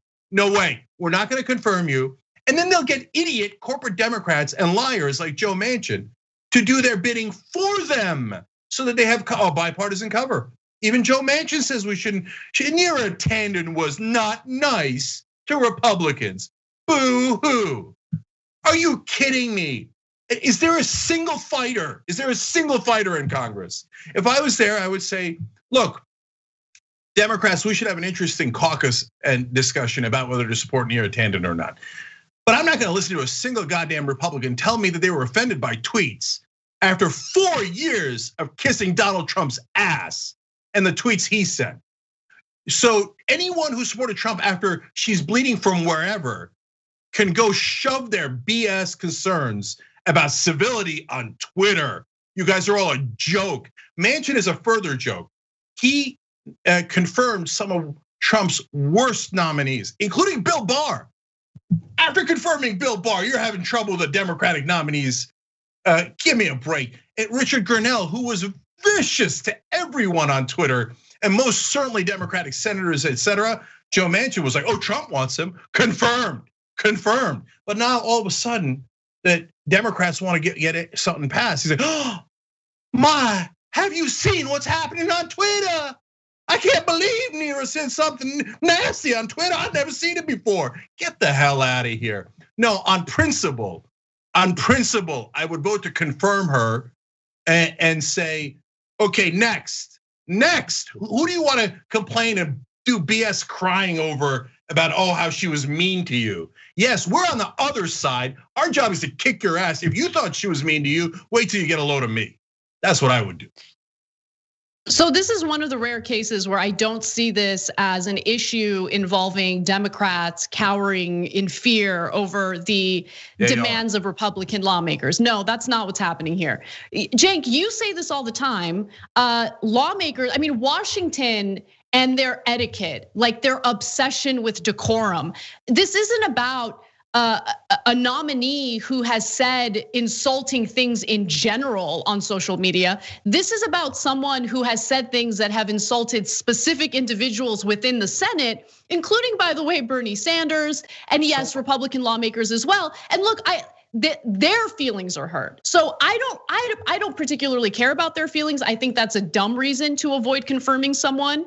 But at the end of the day, if the outcome is something that I think is positive, which is preventing the confirmation of someone like Neera Tanden in the Office of Management and Budget, then I'm all for it, right? I don't agree with their reasoning. I think they're pathetic to have their feelings hurt over her tweets, but Neera Tanden is the worst possible person to serve in that role. And yes, like we have some signs about who might replace her if she doesn't get confirmed. This guy named Gene Sperling, the American Prospect talks about how he's genuinely gone from being one of these, austerity guys in the Clinton administration to being a true progressive. I don't even know if I believe that. And to be quite honest with you guys, I don't even care, because the truth is Neera Tanden is as bad as it gets. She has all of the wrong incentives as someone who's gonna be in this incredibly important and powerful role in the Office of Management and Budget. Guys, understand what that position means, okay? The Office of Management and Budget is what Bernie Sanders called on recently in order to release analysis and data showing that increasing the federal minimum wage to $15 an hour would have an impact on the federal budget. That's an important piece of data to have in order to make the case to include the $15 an hour minimum wage hike in the upcoming coronavirus relief package, okay? You have Neera Tanden, who has been in bed with all these massive corporations. And of course, no one's citing that. Not a single senator is citing that for their reason for why they would vote against her, right? I mean, that's the reason that I would cite, because that's the actual substantive reason to be against her, other than like your poor little hurt feelings. Please, cry me a river, don't care about that. But you look at the details of who funded the Center for American Progress, who her clients were, and the specific action she took as the head of CAP to bring in the business community, lure them in. I'm gonna read you a few excerpts from Ken Silverstein's piece from The Nation. This was written in 2013, but the information is incredibly relevant. After growing rapidly in the first few years, tax records show CAP's total assets fell in 2006 for the first time, from $23.6 million to $20.4 million.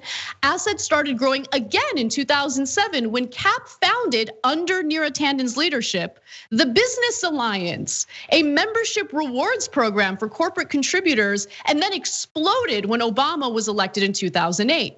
A confidential CAP donor pitch describes the Business Alliance as a channel for engagement with the corporate community that provides the opportunity to collaborate on common interests. It offers 3 membership levels with the perks to top donors, $100,000 and up, including private meetings with CAP experts and executives, roundtable discussions with, this is important, Hill and national leaders, and briefings on CAP reports relevant to your unique interests. And by the way, let me finally get to the grand finale. Who were the clients? Who has she been in bed with? Who has the Center for American Progress been in bed with? CAP's donors included Comcast, Walmart, General Motors, Pacific Gas and Electric, General Electric, Boeing, Lockheed. Though it doesn't appear on the list, the University of Phoenix, a for-profit college, was also a donor.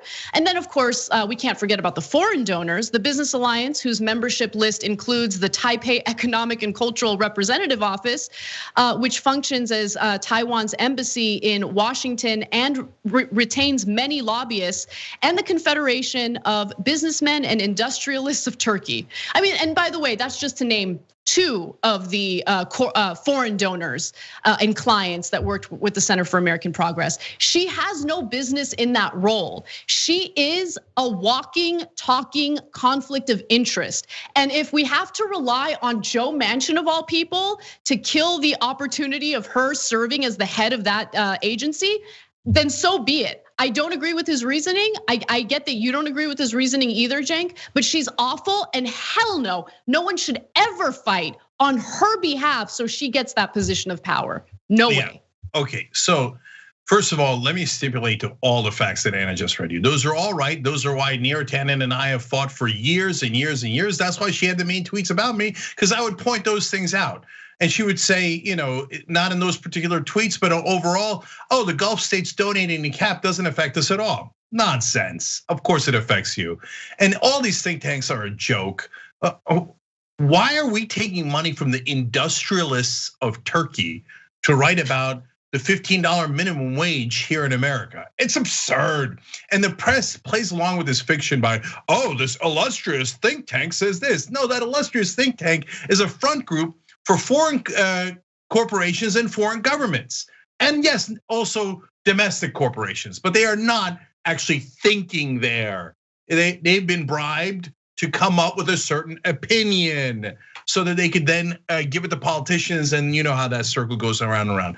So that's why, guys, don't get me wrong. It is deeply ironic for me to defend Neera Tanden. And Anna, there was actually one person, and speaking of ironic, who actually did point out her interest. It was Representative Jason Smith, Republican of Missouri, who's on the House Budget Committee.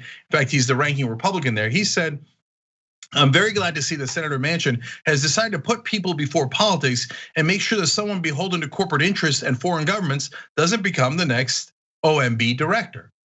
Well, now if somebody with credibility said that, I would love it, and I'd go, yes, that's the correct reason to oppose Neera Tanden. Now, of course, Jason Smith doesn't mean a word of that. He takes the same corporate money and loves it. So this is what's not just bothering me, Anna, but it's important for precedent reasons. So as the Manchins and the Jason Smiths of the world pretend that they're outraged by the lack of civility after backing Trump and Bill Barr and all those guys, and they pretend they're worried about corporate interests when they are stacked up to here with corporate donations.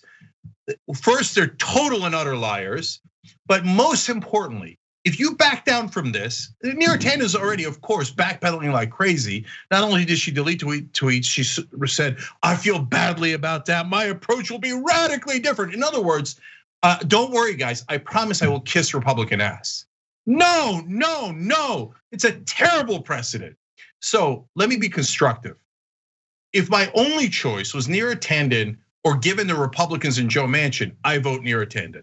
I'm curious what you guys vote. That's what the poll was about. Go to tyt.com/polls. But if I was Joe Biden, I would have another choice. What I would say is, hey, Republicans, Manchin, you do anything you like with Neera Tanden. I mean, my God, if Bernie Sanders was president and he asked me, should I nominate Neera Tanden? I would have tackled him and said, are you nuts? Of course we're not gonna nominate Neera Tanden, right? But if Biden is president and he puts Neera Tanden up and they say no, I'm like, oh, no problem. Next up is Katie Porter. And once I nominate her, you guys can confirm or not confirm, but Trump had dozens of acting directors. She will be the director of the OMB, whether you like it or you don't. I'll keep her as acting director for 3 3/4 years. And every Republican who cries about it, I'll point out the 18 acting directors that you didn't mind under Trump era at all. And then you can go cry into your skirts. So, or your pants or your pantaloons or whatever you like. So that's the correct, strong way to deal with it. And then you know what they'll do? They'll panic. They'll be like, Katie Porter, she would actually be progressive and really hold people accountable. No. We have to fight on Neera Tanden. Now, of course, the right way to go is just to appoint someone like Katie Porter from the get-go. But once Biden backs down, and that's why I like that it's now, they eventually will, is my guess, right? They're not gonna have a choice. They have this choice that I outlined, but they're too soft for it, right? But once Biden backs down, that's it, it's open season. That means just push Biden, he'll give in to everything. And then $15 minimum wage, Manchin's gonna kill it. Pay sick leave, Manchin's gonna kill it. Manchin becomes president and we're all screwed. That's keeping it real. Yeah, I mean, look, I think it really depends on what the issues are. And remember, Biden isn't some like hardcore progressive who just happens to be weak. Biden's record of governing indicates that he's not in any way progressive, has certainly worked closely with Republicans and people we disagree with. And the only hope we have is, people organizing in places like West Virginia. This is a story we did on the day you were out, Cenk, to really hold Manchin's feet to the fire, because guess what? Increasing the federal minimum wage to $15 an hour is actually very popular in places like West Virginia. That's real. It's about the power of the people. If we're gonna rely on the Biden administration to do the right thing, they're not gonna do that. So again, it's really about people organizing. But on this particular issue, I get what you're saying, and I get that you're concerned that this is gonna set some sort of precedent that paves the way for Biden to appease Republicans more and more. But at the end of the day, number one, even though I don't care about her tweets, I have to say it is definitely amusing and entertaining that the woman who was chosen to be the attack dog on social media on behalf of corporate Democrats, that ended up doing her in. That ended up destroying her opportunity of serving as the head of the Office of Management and Budget. Had she not served that role as the attack dog on behalf of corporate Democrats, who cares? I mean, you think that Washington cares about her corruption? Neera Tanden is like what, the 8th Biden nominee who has massive conflicts of interest? It's just that she has that one, element to her where she happened to hurt a bunch of lawmakers' feelings and they're holding it against her. So if anything should upset you guys, it should be the fact that the corruption isn't what did her in. It's the fact that our lawmakers, our senators get their feelings hurt so easily that they'll use that as the reason for denying someone a confirmation. Look, Anna, last thing, if she's denied, I guarantee you Washington celebrates her. She'll become like a martyr and a victim. And everybody, none of them care about the corporate corruption in the first place.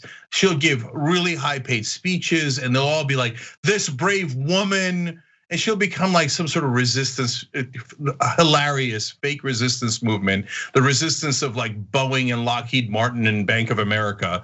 And so that's what's coming next. And so it would have been much better to fight and to win.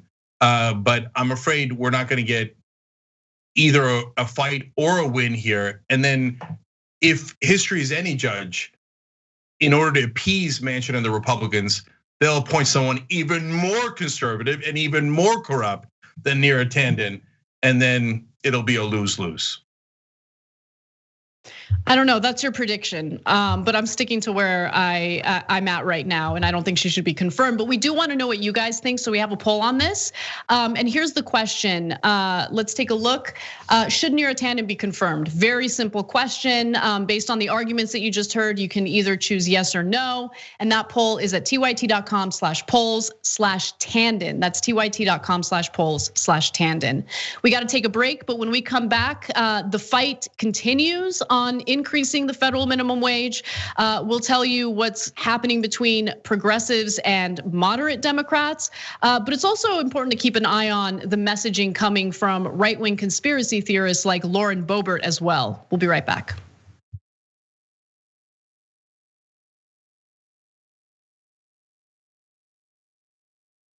Came in late to watch TYT Old School, and I hear Cenk Uygur talking about napkins. Is this the kind of nonsense Anna Kasparian was talking about? Gotta love membership privileges. Gotta love them. Please have Dave on every 4 episodes or so. Watching Ben Mankiewicz and Cenk Uygur on Old School talking is exactly like watching Seinfeld and George. I'm not sure if that's a compliment. Who's on Old School today? Is there one? At Dave Kohler. I hope it's not Brett Ehrlich. This episode of Old School has killed me. Who knew a conversation about good and bad underwear could be so hilarious and relatable? Couple things about this video. Dave Kohler looks so badass.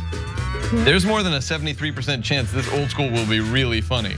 Cenk Uygur has been up since 4 a.m., so he's tired. Hence, everything will seem funnier to him. P.S. Remember, food talk, new words, and no or very little politics. Dave Kohler, enjoyed performance on Old School. Can we please hear about your time as a geologist? One geologist to another? I appreciate that all these people enjoy it because I know Cenk loves to do it, and he does it because he knows the fans love it too. This looks like a conspiracy. This looks like a scheme to defraud. The Bush administration put folks into the regulatory agencies who believed in destroying regulation. Memories of the Great Depression faded. They stood on the floor of the Senate day after day attacking what they were trying to do. They just generated all this junk, took home huge bonuses, and then when it collapsed, they said, oh, not us. What they ginned up was pure extortion, putting a gun to the head of Congress. Time and again, they heard the devastation that was happening in low and moderate income communities caused by bankers, by lenders, and they chose to ignore it. I understood that the SEC was not merely a weakened version of what it was supposed to be. It was an agent of Wall Street. When no one's enforcing the law, the criminals take over. I'll continue to sit. I'm going to continue to stand with the people that are being oppressed. The president labeled him a son of a bitch. I don't think it's good to be a distraction to your team. To stand proudly for the national anthem. You know, some of these people need to move to another country. Well, you shouldn't be playing. You shouldn't be there. Maybe you shouldn't be in the country. The president is put in place to amplify the racists in this country. Black men and boys are killed at an exponentially higher rate than white men and boys, as outlined by PBS. Black people are most likely to be killed by police, found mappingpoliceviolence.org. Personally, my biggest gripe is not saying how sports and politics have been attached at the hip. From the jockey syndrome, to the Negro Leagues, to Tommy Smith and John Carlos, Muhammad Ali, to modern day and everything in between. This is not an escape. It is a reflection of reality and a reflection of the times.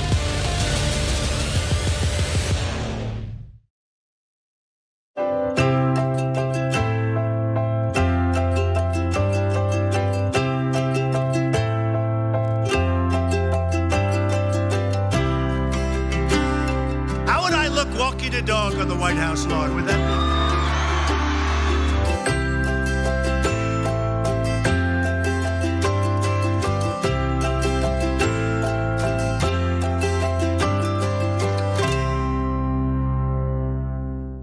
I'm Mike Shekels, and I'm the Director of Technical Operations, so if you're frantically tweeting at us that something's broken, thank you, because I'm fixing it. This here is Johnny Greenwald. I'm Manager of Post-Production Technology.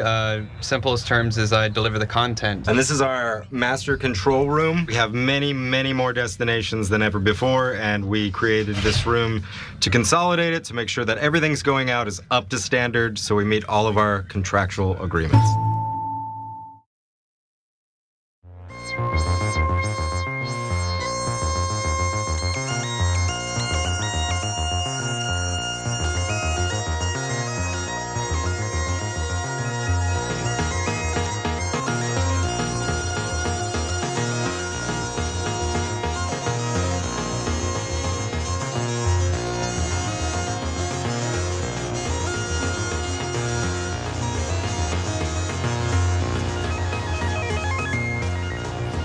All right, we're back on the greatest show on earth. I said it. It had to be said. Cenk Uygur, Kasparian, but I'm not alone. Sir Backpack TV on Twitch confirms, says, love TYT, my gateway to leftist media. Goddamn right we are. Okay, know what we do? We hold the door and we open it. Come on in. The water's warm. You'll love the left. Okay, Blood Raven writes it on Twitch. I'm all over Twitch. Love everyone at TYT, despite the often terrible news. You help me get through the days. That's right. All right. We have fun with the news. We get mad at the news, but we do it together. And there's nothing but love here. Speaking of nothing but love, just check the Neera Tanden poll. There's already over 300 votes.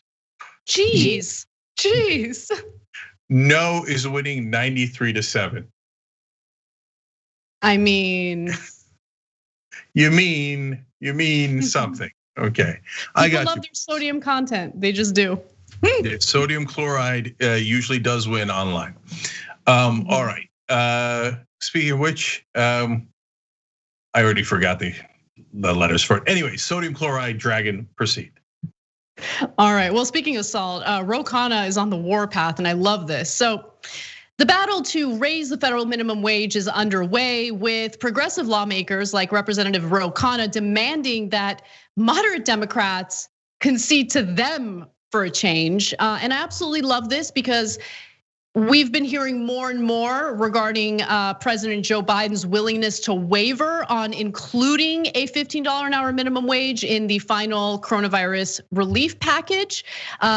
Senator Bernie Sanders is still fighting to ensure that it's included in the Senate version of the bill.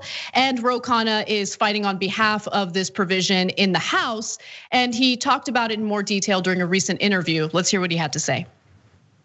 Should progressives be prepared to come on board, even if they don't get some of these big agenda items that you all are pushing for, as important as you might think, for example, the $15 student loan bill might be? Are you willing to compromise on that in order to get money in people's pockets now?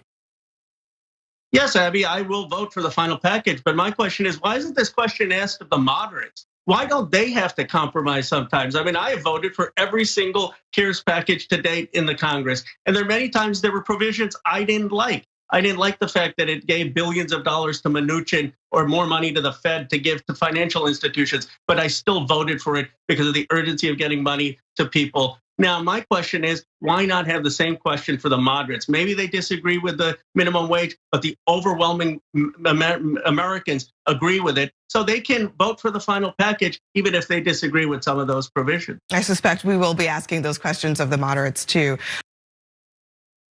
I think that progressive. Yeah, I'm sorry. Sure. I don't suspect that at all.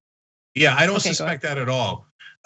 No, mainstream media generally kisses Manchin's ass and says, "Oh, well, hey, Manchin can decide. Manchin is $15 minimum wage. That people don't like that. He's conservative because West Virginia is conservative." Well, none of that is true. They play defense for Manchin. No, in West Virginia, the $15 minimum wage is popular. $15 minimum wage is incredibly popular with Republicans and Democrats and independents in every state, including red states like Mississippi. So no, you will not be asking that question. So keep it real. And I love that Ro Khanna flipped the question on her, and you could tell how uncomfortable she was the entire time, like that awkward smile, like, how dare you question me, progressive? You don't have enough power. They should vote it down. Okay, at some point you've got to make a stand. The $15 minimum wage is going in. If you guys abandon the $15 minimum wage, not only is it abhorrent and immoral, you're gonna lose all the elections. You said you'd do it. You liars, you said you'd do it. If you don't do it, there's gonna be mayhem. So no progressive should stand for this. No. And right now, and they should not vote for the bill. They shouldn't vote for the bill. They should not vote for the bill unless it includes a $15 an hour minimum wage. The Progressive Caucus in the House, like the only small criticism I have of Ro Khanna's interview there was that he said he'll vote for the final bill. But no, you guys have enough progressives in the House at this point to withhold your vote unless it includes a $15 an hour minimum wage. Like, we're not having a debate about it. There's enough power among progressives. So now we're talking about the Senate. I get that. And in the Senate, that's where you're gonna have some problems with the Kyrsten Sinemas and the Joe Manchins of the world who have already said multiple times that they will not vote in favor of a bill that includes a $15 an hour minimum wage hike. Okay, lovely, beautiful.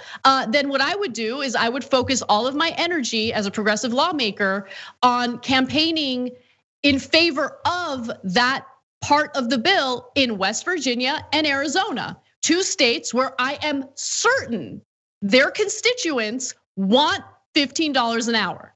I am certain. Okay. Anna, we have to clarify this. Look at the dishonest way that CNN set up that question. Now remember, Ro Khanna, progressives and Democrats, they already voted in the House, and the $15 minimum wage is already in the bill.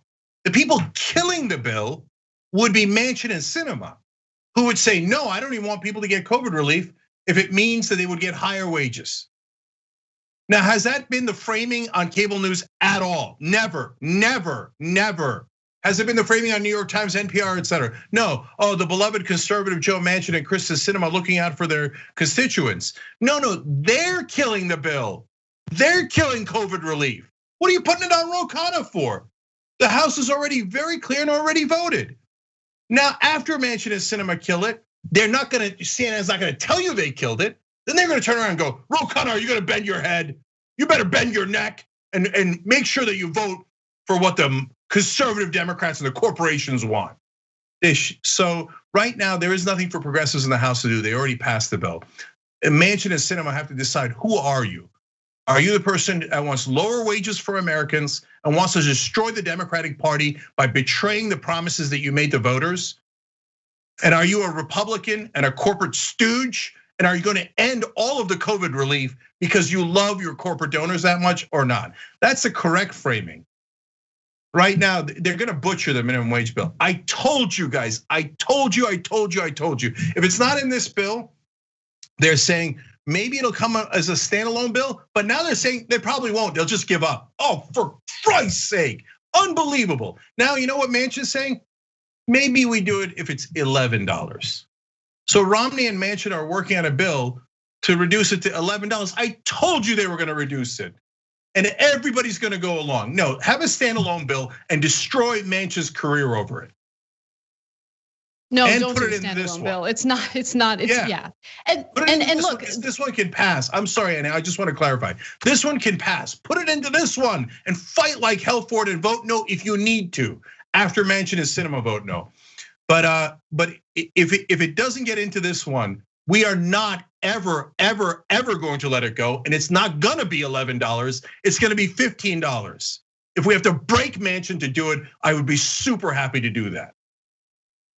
All right, we got to take a break. When we come back, more details on some of the Oath Keepers and the leaders from that anti-government group that showed up at the Capitol riots.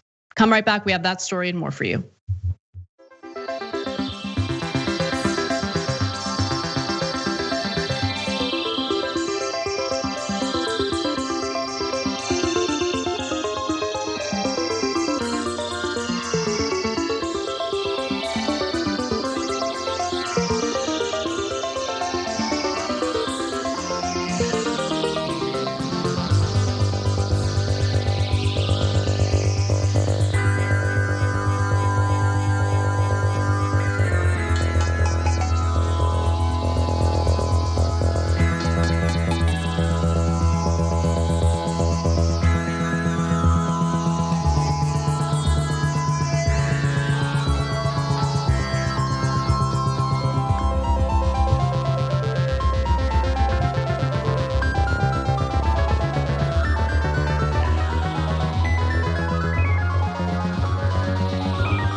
All right, so bunch of comments here. Jess writes in, Montana Senator John Tester is also a no. Jess, I'm finding out from you. I had not seen that yet. He wants the wage to be set regionally. Yeah, that's another excuse they have. Oh, poor Target can't afford $15 minimum wage in Montana. They could in LA and New York, but they can't in Montana. It's not true, not true, not true, not true, not true. Every study shows they can all afford it. It does not hurt employment at all. Total corporate lie. Pocket in a Pocket writes in about Neera Tanden. I agree with Cenk that Republicans are being hypocrites, but when are they not being hypocrites? I do wish more of the conversation was about her conflicts of interest instead of her dumb tweets, but when is the conversation ever about substance in the mainstream? Good question. No more trigonometry on the same issue says the Republicans and Joe Manchin are definitely hypocrites for acting offended by Neera's tweets. Even though I disagree and don't think their reasoning is genuine, I'm fine with the result. And that seems to be so far where most of the audience is. I'm gonna refresh that poll and see how badly I'm losing now. Oh, look at this, I'm catching up. 91.5 to 8.5 with nearly 500 votes in. Yeah, you guys are all voting no on Neera, by the way, just to be clear. Meg writes in, I know there are some progressives who want AOC to go off on everyone all the time, but this Neera Tanden situation shows why that's a terrible idea. But you see, Meg, that's why I'm worried. Because now you think it's a terrible idea to be aggressive against Republicans. And if Neera Tanden loses, the memo is going to be it's already super clear to everyone in Washington. Never criticize Republicans. If you do, you'll cost yourself future employment. That's the message they're sending. I despise that message. I love you guys, even if you outvote me 91-9, I disagree. She should be confirmed just to make sure we send the right message. TYT Wolfpack Justice Dem writes in Gary on Super Chat. Gary Chambers' special election is less than 1 month from now. Should we expect another interview or story anytime soon? MSM will not cover him. We got more videos coming out about Gary. I talked to him this weekend. Chambersforcongress.com. Almost all progressives have abandoned him, and it makes me sick. He's actually raised a lot of money. He's very much in contention. All he's got to do is get into a runoff. He's got a really good chance. Chambersforcongress.com, go help him now, okay? And then somebody criticized me for the conservative interview. We don't have enough time, but I want to talk about it in the post game. I learned a lot from that interview. So members, will see you there. We'll be right back.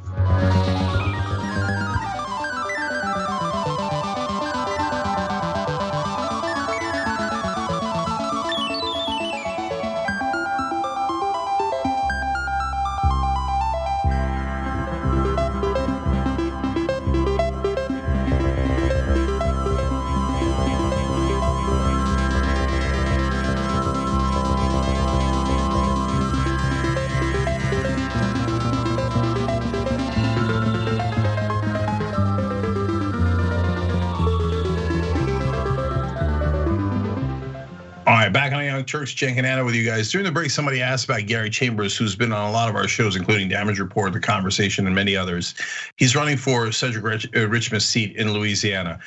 Make sure you go to chambersforcongress.com/push, because Gary wants to push legislators to do the right things, and he has a history of doing that. He's an awesome fighter, an awesome progressive, and a lot of people have backed away from him because he's too strong and too progressive. So that's why he needs you guys. chambersforcongress.com/push. He's already raised good money, and he has an excellent chance of making a runoff. Make sure that you go check that out. All right, Anna, what's next? All right. We're learning more and more about the hundreds of people who have been arrested and charged with federal crimes for their participation in the Capitol Hill riots. One of them is, of course, a Trump supporter who got arrested for her part in the riots. Her name is Jessica Watkins, and she also happens to be an Afghanistan vet and also a leader, one of the leaders of the so-called Oath Keepers, one of these far-right militias. Her lawyers claim, though, that she had met with the Secret Service before the riot took place and was just there to provide security for elected officials during the Trump rally that happened prior to the violence breaking out. So here she is, Jessica Watkins. She got arrested, and we're hearing a lot more from her lawyers. She's 38 years old, and she's one of 9 associates of the anti-government group charged with conspiring to storm the Capitol to prevent Congress from certifying Joe Biden's election victory. Now, the federal indictment does describe what she is being accused of, including the fact that she arrived at the Capitol with communication devices, reinforced vests, camouflage helmets and goggles. She forcibly entered the Capitol with a line of individuals wearing Oath Keeper clothing, patches, and insignia, prosecutors allege. She's also not only one of the Oath Keepers leaders, she's a transgender veteran who's a huge Trump supporter, and again, was there to provide security, according to what her lawyers are saying, for some of the elected officials who took part in that rally. She posted some pretty creepy stuff online as well. An Oath Keepers recruit allegedly asked her on November 17th of 2020 about what would happen in 2021. And here's what she said: "I can't predict. I don't underestimate the resolve of the deep state. Biden may still yet be our president. If he is, our way of life as we know it is over. Our republic would be over. Then it is our duty as Americans to fight, kill, and die for our rights." And so I'll get to the specifics of what her lawyers have filed. They might actually be telling on some Secret Service agents if this is actually true. But Cenk, I wanted to give you an opportunity to jump in. Yeah, so I love all these excuses. So before, transgender people are so dangerous that you shouldn't even allow them in a bathroom. Now, oh no, it's okay, she's not guilty, she's transgender. Interesting. They claim she voted for Obama at some point. I mean, I wouldn't trust a word that comes out of her mouth, but if she did, I don't care at all. Before, she's talking about everybody's tough until they have to go to court, right? I mean, Anna read you the quote. "It is our duty as Americans to fight, kill, and die for our rights." So before she's like, "Let's go kill people." Then she gets to the court, I voted for Obama. Did you know I'm trans? Don't care at all, at all. Did you break the law or didn't you? And one of the other hilarious defenses is, well, she didn't actually enter the Capitol until 40 minutes after the first break-in. It's like saying, well, to be fair, Your Honor, my client was late to the bank robbery. I mean, she participated and stole the money with other people, but she didn't show up on time to the bank robbery. I'm pretty sure that's not a good defense. For me, the fact that she's transgender, the only reason why it's relevant is just how cultish Trump and his following is. Because remember, one of the first things that Donald Trump did in his term was ban transgender people from serving in the military. There was a transgender ban. That was one of the first things he did. And she's a veteran. I mean, it's okay. I mean, I don't understand the reasoning or the logic. I just don't. And also the willingness. I know there isn't. And also like the willingness to risk your own life and your criminal record, your clean record, whatever you want to call it, in order to engage in the violence that took place that day. But I do want to read you a few portions of what her lawyers have filed in regard to that statement regarding killing and dying for our rights. The lawyer said this: these statements, if made, were made in November, shortly after the election, in the wake of the then president's heated rhetoric about the election being stolen. They are not even alleged to have been made about the January 6th events. The statements were not directed toward law enforcement and are easily interpreted as being prepared to encounter violent counter protests as they had on earlier occasions. So the thing that really stands out to me about that statement is the fact that as soon as they're dealing with federal charges, it's because of Trump's like violent rhetoric. It's because of Trump's heated rhetoric. I mean, immediately blame Trump, even though, of course, he was never convicted in his Senate impeachment trial for inciting riots. But I mean, in case after case, literally hundreds of these people have been arrested, and so many of them are citing the exact same reason. No, we just did it because Donald Trump riled us up. Donald Trump incited us. Okay. And then also, her statements about killing people weren't directed specifically at law enforcement. Oh, okay, then I guess it's okay. What kind of, very weird defense there. Let me give you more though. On January 5th and 6th, Ms. Watkins, again, this is from what the lawyers filed, was present not as an insurrectionist, but to provide security to the speakers at the rally, to provide escort for the legislators and others to march to the Capitol as directed by the then president, and to safely escort protesters away from the Capitol. That's not what the evidence shows, apparently, to their vehicles and cars at the conclusion of the protest. And then this is the part that stood out to me the most, because this should be investigated. They claim that she was given a VIP pass to the rally. She met with Secret Service agents. She was within 50 feet of the stage during the rally to provide security for the speakers. At the time the Capitol was breached, she was still at the site of the initial rally where she had provided security, to your point earlier, Cenk. The government concedes that her arrival at the Capitol was a full 40 minutes after the Capitol had been breached. So was she like coordinating with Secret Service? Was she actually hired professionally to provide security during that Trump rally where he incited people and encouraged them to go to the Capitol and fight like hell? I mean, it's just the thing about the riot is just how many veterans were involved, how many members of the military were involved, how many members of local law enforcement from throughout the country were involved. Now we're hearing about Secret Service coordinating, like all of this stuff. That's what I really want investigated. We keep hearing about all of these like right-wing militia members who, yes, should face the consequences for whatever they engaged in if there's evidence indicating that they engaged in violence. But when are we gonna hear about the actual investigation into government officials, into Capitol Police? Like we get like slow and steady drips of information here or there, but nothing substantive enough to put my mind at ease in regard to an actual substantive investigation. You get what I'm saying? Like I'm worried that it's just gonna be brushed under the rug. Look, if your defense is the Secret Service made me do it, well then tell us who at the Secret Service made you do it. If not much of a defense, and that's the end of that. I'll just end on noting the irony of Republicans claiming that cancel culture is so bad while supporting canceling all trans people from the military, let alone all Muslims from the country, let alone the riots that she participated in that said hang Mike Pence, which I'm pretty sure is canceling someone when you hang them. Yeah. All right, well, you love this story. I do too, it's fascinating, so let's get right to it. The Trump party, and so you have 46% of the folks saying that they will follow Trump. I'm like, okay, there's the door. Y'all go do your thing, and we'll just pick up the pieces on this side and keep moving.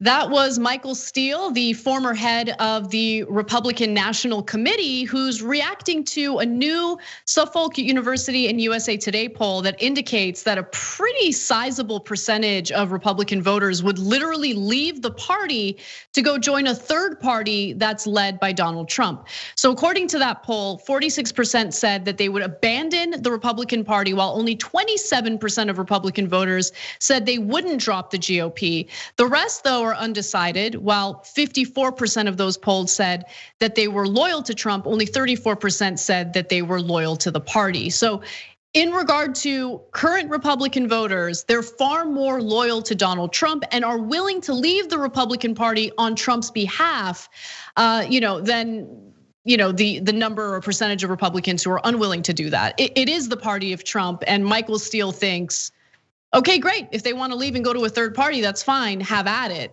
But I don't know if he should be so confident. I mean, no. What do you think, Jake? Yeah, he doesn't get it at all, man. And Anna, this is the same thing we say on the Democratic side. So back in 2013, I said Bernie Sanders could beat Hillary Clinton in 2016. Everybody thought I was the craziest guy that they'd ever heard of. Bernie Sanders isn't going to get more than 2% in 2016. And as it turned out, he almost beat her. Why? Because people don't like the establishment. And then I said Donald Trump has an excellent chance of beating Hillary Clinton. People are like, oh, you're crazy, Jake. Everybody loves establishment politicians like Hillary Clinton. Do you know Joe Biden only won by 43,000 votes in 3 swing states? Trump would be president. Crazy. 43,000 votes, that's it. They almost put Trump back in charge of the whole country, okay? No, Michael Steele, you're not getting it. It's his party. You're a tiny, tiny minority in that party.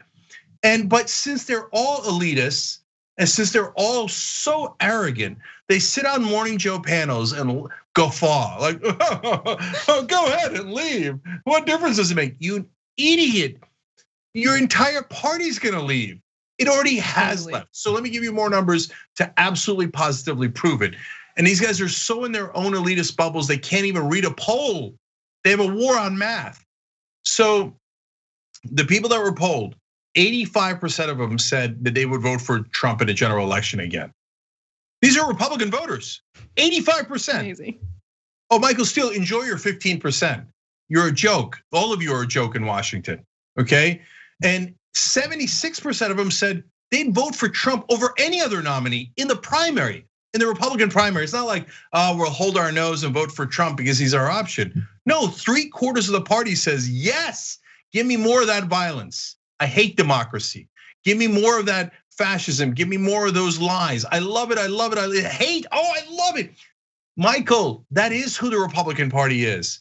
That's what, remember Michael Steele used to be the head of the Republican Party, the Republican National Committee, right? And he apologized for the Southern strategy. He was one of 2 former heads of the RNC that did it. What is the Southern strategy? It is to get racists in the South to vote for Republicans instead of Democrats. You built your party on racism. You should not be surprised that 3/4 of your party says, I love the racist guy.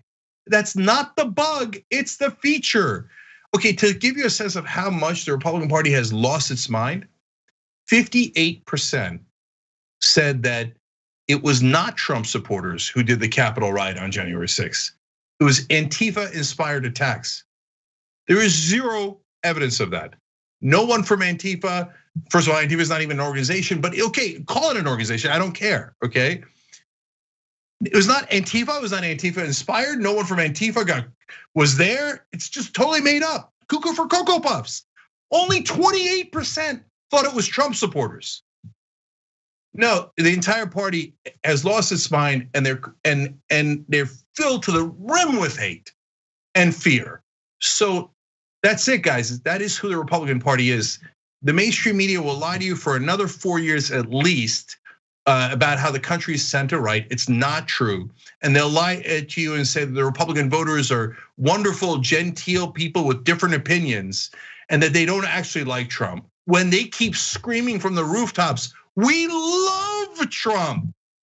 And that's what they did in this poll again. So I guess I'm smarter than everybody on TV because I can just read.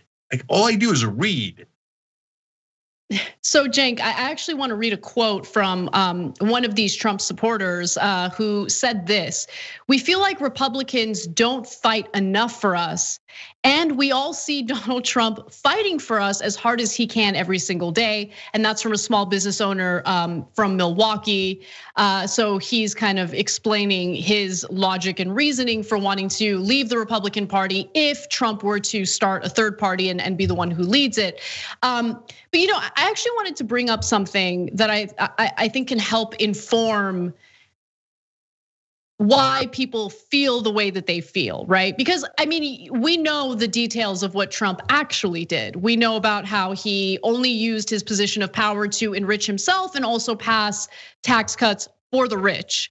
But remember, you used to do that segment, that Loser Donald segment. And I remember talking about the fact that he went bankrupt over and over and over again, thinking that maybe it will persuade people to realize that he's not this successful businessman that he's like really selling himself as.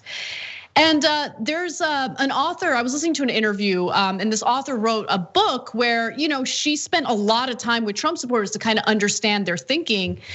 And Cenk, we forget. It kind of shows you that we also are in our own little bubble.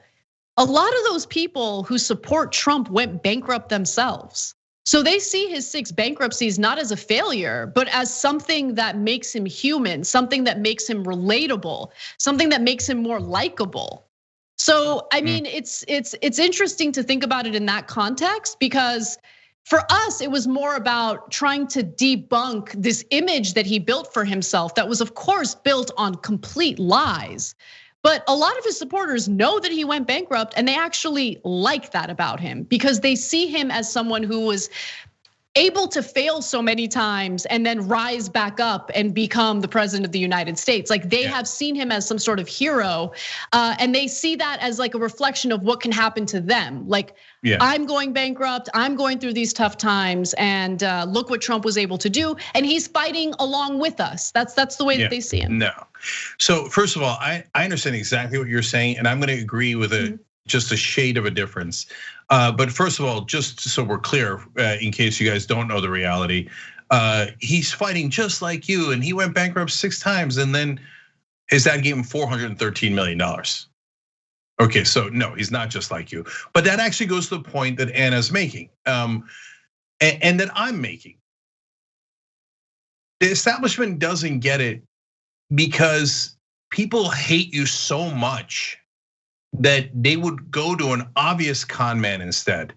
And so they take those pretty little lies about how he's made it all by himself after his dad gave him $400 million and go, at least he's not a regular politician. They despise regular politicians. By the way, I will actually, this is now a stunning turn, right? But if you've watched the Young Turks, it's not at all stunning to you because I hate the establishment this much. And I'm right about it. I will give the Republican voters credit because at least they sniffed out that the politicians and the media are full of crap. They were right about that. You guys figured that out before Democratic voters did, okay?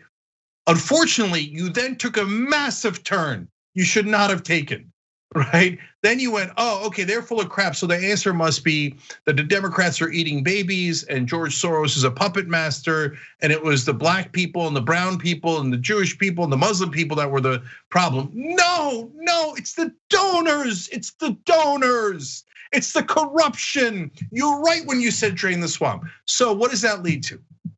Right now, in that same poll, 8 out of 10 Republicans said that they are less likely to vote for a Republican who did not back Donald Trump in impeachment. So that's why he was acquitted again. That's why he controls the party. That's why people who voted against him will lose their primaries, because the ugliness of Donald Trump is partly the ugliness of the Republican voters. But they're so sick of regular politicians that they say, that guy who can't even read, at least he appears to not be fake, even though it's so ironic. Because look at the lie he sold them. 73% of Trump voters now think that Biden didn't actually win the election.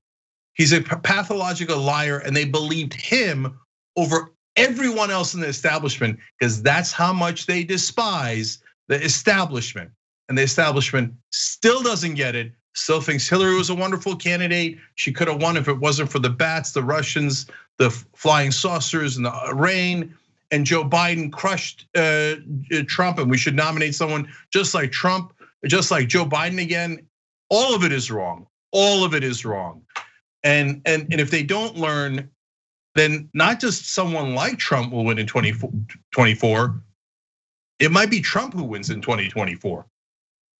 So that's how disastrous the state of the Republican Party and the country is. When we come back from the break, one of the most degrading conversations about a female athlete with Steve Bannon and Rudy Giuliani. You don't want to miss it. Come right back.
Back during the break, first of all, shout out to another sponsor, Too Strong Coffee. If you're wondering where I get both the optimism, the happiness, and the rage, well, come on, let's keep it real. It was around before Too Strong Coffee, but this helps. TooStrongCoffee.com/TYT, and it's organic, it's fair trade, it's delicious. All right, the Progressive Defender gave 1,000 bits on Twitch. We appreciate it. Look at the people who just subscribed through Amazon Prime. Bunny Rabbit, Incriminafied Progressive Goddess, ooh. Steezy Gordita Crunch, double ooh. Thank you everybody. If you have Amazon Prime, it's free for you, but we get the revenue. Even if you don't normally go to twitch.tv/TYT, do it. That just take about a minute and be super helpful. Big Rick Energy tonight at 8:30 p.m. on Twitch as well. Ogamel writes in, I'm sure those utility companies charging $1,000 now are looking forward to taxpayers bailing out their customers so they can pocket the money. That's exactly right. Smartest audience in the world. Dr. Dragon Rider has been with us for 8 months on Twitch. This has been a TYT member overall since 2014. So that's amazing. Thank you, appreciate it. Histelios writes in, 5 months, woo-wee. I like it. PDX Bellasaurus writes in, Bezos Bucks is my favorite channel. Thank you for what you do for all of us. Wow, thank you. J-Dub just writes in, #Bezos Bucks. Little cake with sprinkles, how fun, writes in, AKA Ginger Dragon, half a year of giving TYT Bezos' money. That is good use of anyone's time. Thanks for keeping it going, guys. 6-string Sonata been with us for 4 months, and get a load of this. Thanks to TYT, I'm a better person. My gift of Prime to you, keep up the good fight. I don't know about that 6-string, but that is awfully nice of you. Progressive NCO writes in, I should come up with something quippy, but I'm too lazy today. I liked it and I wanted to say it. DJ80 gifted 5 subs and it's their birthday today. So first of all, thank you DJ80, happy birthday. Second of all, look at you giving, because giving is better than receiving. I actually think it's true. We can talk about it in a post game. There's so many others, but I got to keep going. Speaking of the post game, I want to read this comment to you guys and then talk about it in the post game as I promised. Jay Fergie writes in on Super Chat, I get why CNN interviews former QAnoners who feel actual regret, but Cenk, please don't give clowns like speed dating guy Fieri from The Conversation a platform. They don't deserve it. That's a funny description of Dominic Izzo, but I'm going to tell you why and what I learned from the interview for the members. If you're on YouTube, you just hit that join button below like S. Gene just did. Is S. Gene a bit of a genius? I guess. Could you be too? I suppose. We'll be back.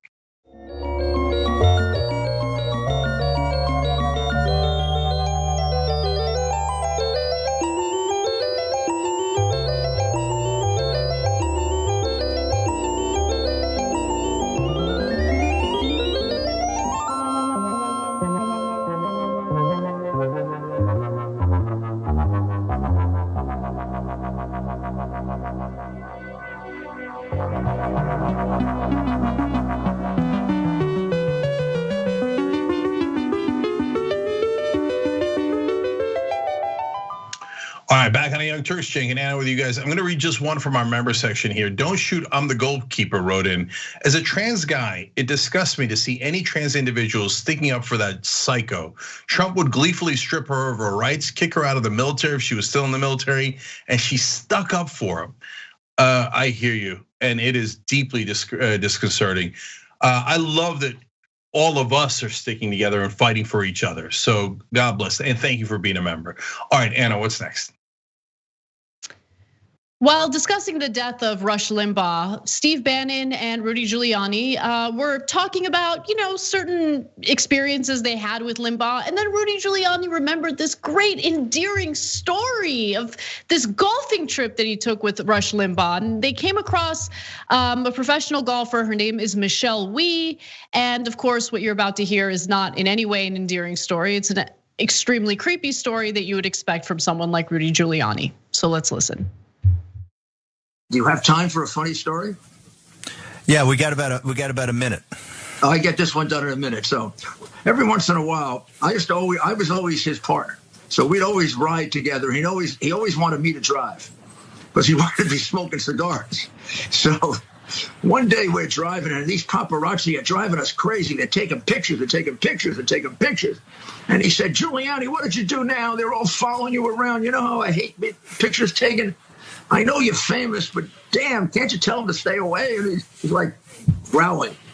And I say, you just come up to the green with me. Come on. So on the green is Michelle Wie, and she's getting ready to putt. Now, Michelle Wie is gorgeous. She's 6 feet, and she has a strange putting stance. She bends all the way over, and her panties show. And the press was going crazy. They were following her all around because they were trying to take pictures of her panties. I said, Roger, it's not me, it's not you, it's her panties. Right? Is that okay to tell that joke? I'm not sure. We already told it, so I don't know.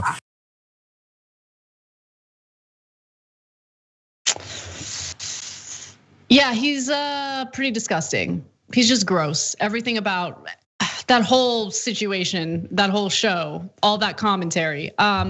Michelle Wie has responded to it, tweeting this. It's unsettling to hear of this highly inappropriate story shared on a podcast by a public figure referencing my panties while playing at a charity pro-am.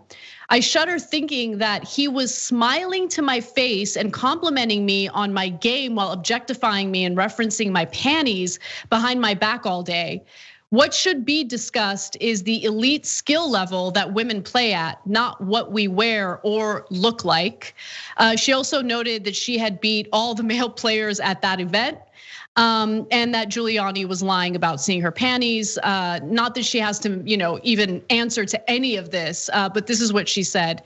My putting stance 6 years ago was designed to improve my putting stats. I ended up winning the US Open that year, not as an invitation to look up my skirt. Nike makes skirts with shorts built in underneath for this exact reason, so that women can feel confident and comfortable playing a game that we love. Yeah, so let me tell you what's funny and not funny about this story. The funny part was the faces. So as Rudy's telling that story, in the beginning, there's still nothing funny about it. Oh, we're playing golf and he likes to smoke a cigar. But Bannon and the Bert or Ernie, whichever one he is, are like, this is so funny. We're all smiling. Oh, you like my comment of a cigar? Dude, there's nothing funny yet. What are you guys all smiling and laughing over, right? The punchline hasn't come. Right.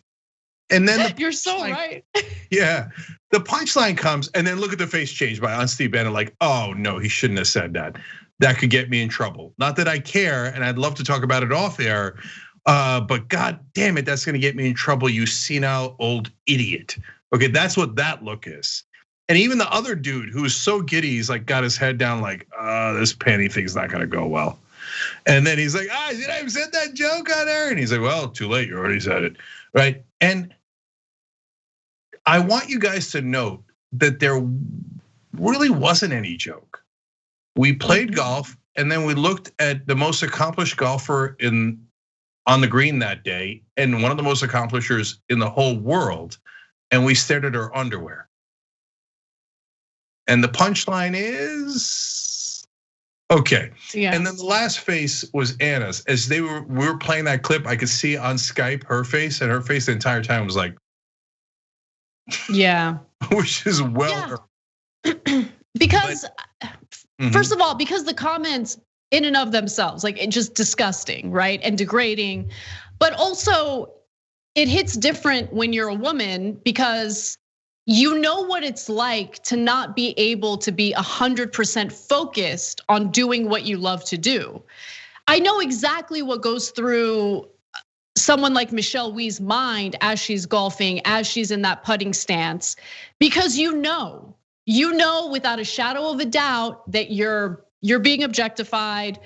You know, the men there are having all sorts of thoughts about you. They're looking at your body, and you have to worry about that, right? You find yourself, unfortunately having to be concerned about dressing in a way that's not distracting to these children who can't like maintain themselves as you're just doing what any of those other athletes are doing, any of those other golfers are doing that day, right? It hits different because you know what it's like to not be able to just be 100% focused on doing what you love to do. You know that there are people there who are having all these thoughts about you over something that you can't control. She's an attractive woman. She's doing what she loves, and unfortunately, you're gonna have clowns like that. Usually thinking those things, but it makes it even worse that Giuliani felt the need to just transparently talk about what a pervy little wanker he is on that show. It's disgusting. I mean, would he try to sleep with a much younger reporter in the proper Oh, right, he did try to do that in Borat. Okay, so look, guys. The way that the right wing frames things like this is, what? So now we can't ever talk about women, and sometimes some folks on the left get carried away and they get to that extreme. But that is not what this story is about. This is about talking about a professional in a completely different context publicly. So you're going to talk about, she shot a 64 that day. A 64. I'd be lucky to get to 128. Okay, and so meanwhile, in that context, I've never given a speech, I've never been in a debate where I had to wonder, is someone looking up my pants, right? She had to get beyond that and still hit the 64. And then they come in and they say, oh yeah, but we were the entire time, we'll tell you now publicly, we weren't judging her on how good she was at golf. We were only judging her on her body parts. It's disgusting, it's dispiriting. And don't fall for the traps of, no, you're never allowed to talk about sex. You're never allowed to talk about the opposite sex. That's not what this story's about. And finally, it actually does prove the point I've been saying about Rush all along. Everybody's like, oh my God, yes, but Cenk, he was so funny. I've never seen him be funny, not once. Never has he told a joke that was funny. All Rush does is the same thing Rudy just did in that story, which is, woman, feminazi, black person, and everybody's like, oh yes, racism and sexism. It doesn't even require a punchline because they're the punchline. See, that was a bit of a punchline. You see how that works? We'll be back for the members.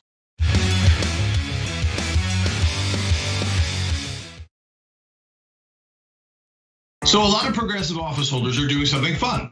I like fun. They're doing the last 2 years in 2 minutes, Okay, we're gonna try it here. First, I wanna let you guys know about the years before that. Hey, remember we started the Just Democrats here on the Young Turks. It was officially launched on our air, basically by you guys. And then we featured AOC, we featured Cori Bush, and Ro Khanna became the first ever Just Democrat incumbent, all on the Young Turks. Now, the last 2 years have been a spectacular follow-up to that. So let's put the 2 minutes on the clock and do this. Young Turks got to start back in 2002, and I think we've been an important part of the progressive movement ever since. What we mainly do is amplify the progressive voice and candidates out there, and I think we've done a pretty good job. Right now, we're currently #1 most engaged news politics network online, beating CNN, Fox News, and MSNBC, all of them. We're #1 in total minutes watched. That means not only the number of people watching, but how long they watch. We just crossed 20 million followers and 500 million monthly views. Now, why? That's because actually the country's progressive. It's 2/3 progressive. And you guys have allowed us to be your voice, and we're incredibly thankful for that. So what did we do with that voice? Well, let's look at 2019.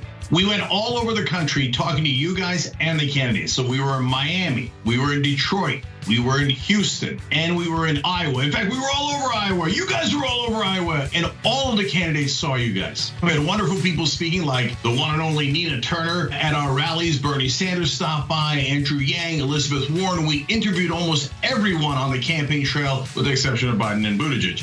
And we held them accountable. We even did a progressive economic pledge, and so many wonderful people signed on to that. Bernie Sanders, Warren, Marianne Williamson, AOC, the entire squad, Justice Democrats, and so many others. Now, on top of all that, we started a show called The Conversation, where we featured so many progressive thinkers, writers, and candidates. And one of the candidates we featured in 2019 was Jamal Bowman. Here comes Jamal Bowman. Then we had an amazing 2020. We hired a climate reporter. Damage Report passed 500,000 subscribers. Young Turks passed 5 million subscribers. We're getting the message out to more and more people. Bernie Sanders comes on in the heat of the primary. He comes on after the election to say what we're going to do for the future. And then Marie Newman wins. Jamal Bowman wins. Cori Bush wins. And then just when you thought it couldn't get any better, here comes Nina Turner. Hello, somebody. And she's running for Congress, and she comes on the Young Turks first. On election week, we had nearly 2 million hours of viewing. We're #1 destination for progressives. You made all that happen. This is amazing,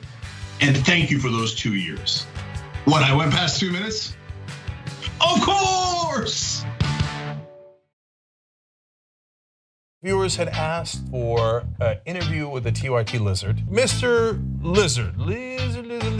Oh, you changed colors today. Nice. I don't even know how you feel about us. Do you even like us? Well, you guys made me this awesome house, so I'm kind of in your debt. I was found outside on the street, and you gave me a home. Granted, it was a really crappy home for a while, but then through the power of fundraising, I became a person who has a multi-level Trump-style mansion. You do. By the way, you've never looked better, man. Normally, you're just green or just brown, but today you're in mid-lizard, right? I'm not very smart. I'm a lizard, so I don't know how the science works. I guess this is just my mood. It's not every day that thresholds like this are broken. I'm just so excited. I can't contain my pigmentation. And now you're showing it off. Yep. Yeah, I've never seen the lizard like this before.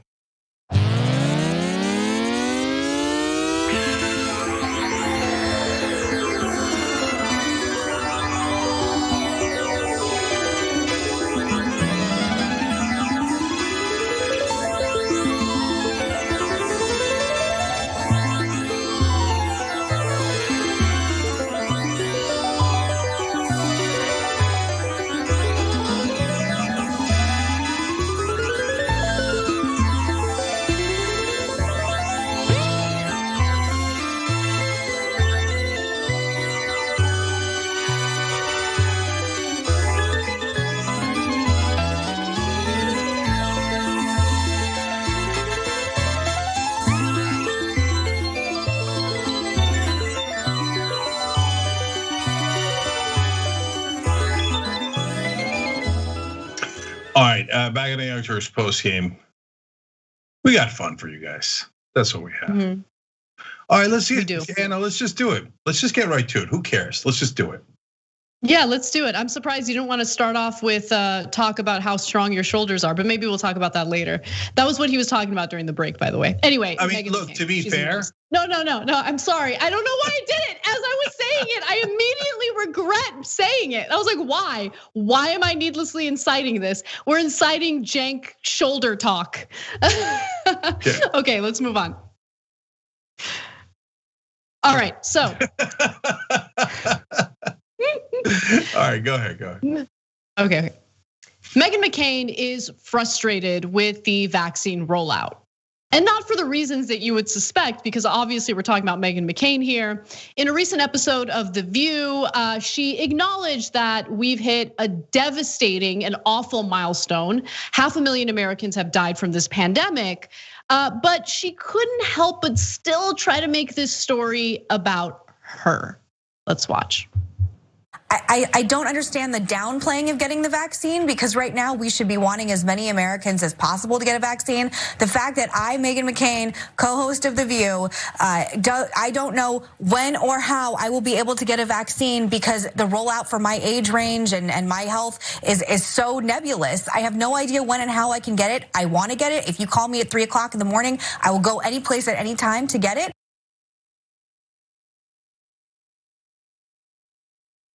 I mean, okay, Meghan, you're gonna probably get it before most people your age should get it, right? We're about the same age. I think she's like a year or two older than me. Doesn't matter, same age group. I'm expecting to get the vaccine in the summer.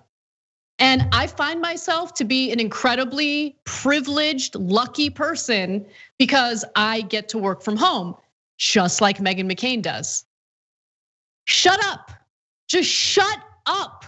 She just cannot, shut up. Why can't she understand how unbelievably callous and like selfish she is? She just doesn't get it. Shut up. You're lucky, you're privileged, you're working from home, you're raking in the dough, doing something that you're not qualified to do. Why are you complaining right now?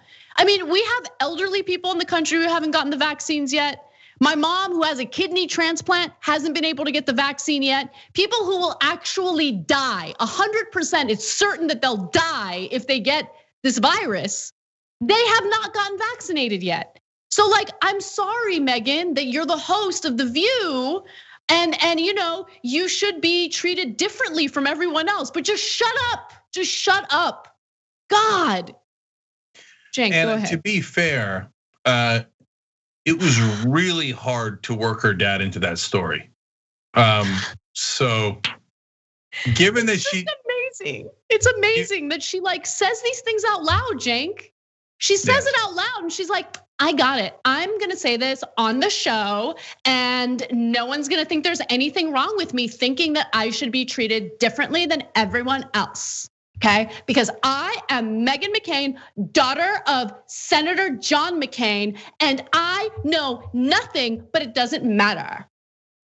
I'm conservative, and it's hard to be a conservative on this show. Shut up. You're embarrassing. So now Anna did that accent, and you think, well, is that really fair? Well, one of the things she said in that same segment was, I'm over Dr. Fauci. I can't. You can't. Don't look, you can't say it that way, and I can't even. So look, it's not okay. It's just not okay. Okay, things that are not okay, you, Meghan, and the way you talk. No, but seriously, when we talk about the way she talks, we're not talking about accent or she's. I don't really care that she says I'm over Dr. Fauci. I care about the substance of it. I don't care how she stated it.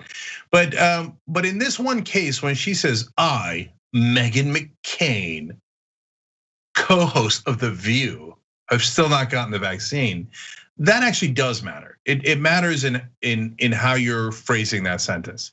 At a bare minimum, you should be cognizant that you sound incredibly arrogant, and you sound like you are saying that you are owed privileges that the commoners are not owed.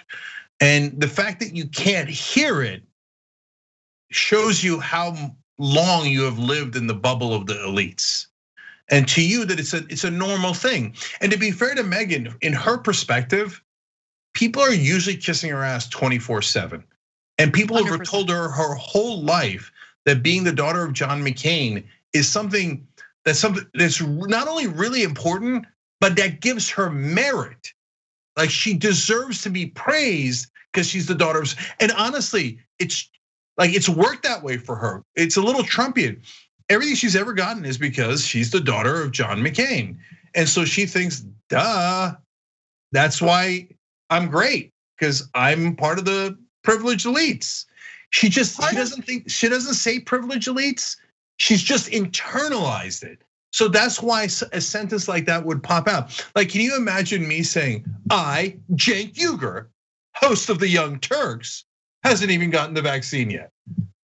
No, you can't imagine that because that's absurd. And I would never say that because it involves an assumption that I do not have in my head. So, right. Because can I just say, yeah. She's upset about the fact that she hasn't gotten clarity on when she specifically will have access to the vaccine. But she's also frustrated that Fauci is unwilling to tell her what she wants to hear, because one of the things she wants to know is, once you get the vaccine, is it safe for you to like go out, go to bars, go to restaurants, and like not have to worry about contracting the virus?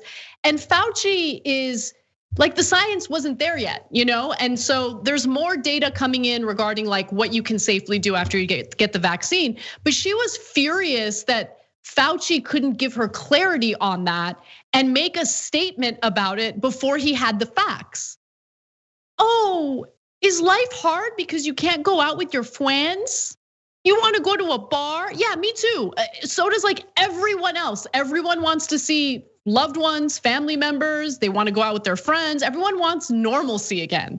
But then there are a lot of people who have, like, that's the thing that amazes me, right? I mean, this pandemic has been tough on everyone. And when I think about some of the stuff that's happened, to me personally throughout this whole thing, including losing one of my closest friends, not to COVID, but through this pandemic, not being able to go to his funeral, like all of this stuff, thinking my mom had COVID when she was hospitalized from a different health issue, not being able to talk to her for days or know like what her condition was. It's just been like an awful experience.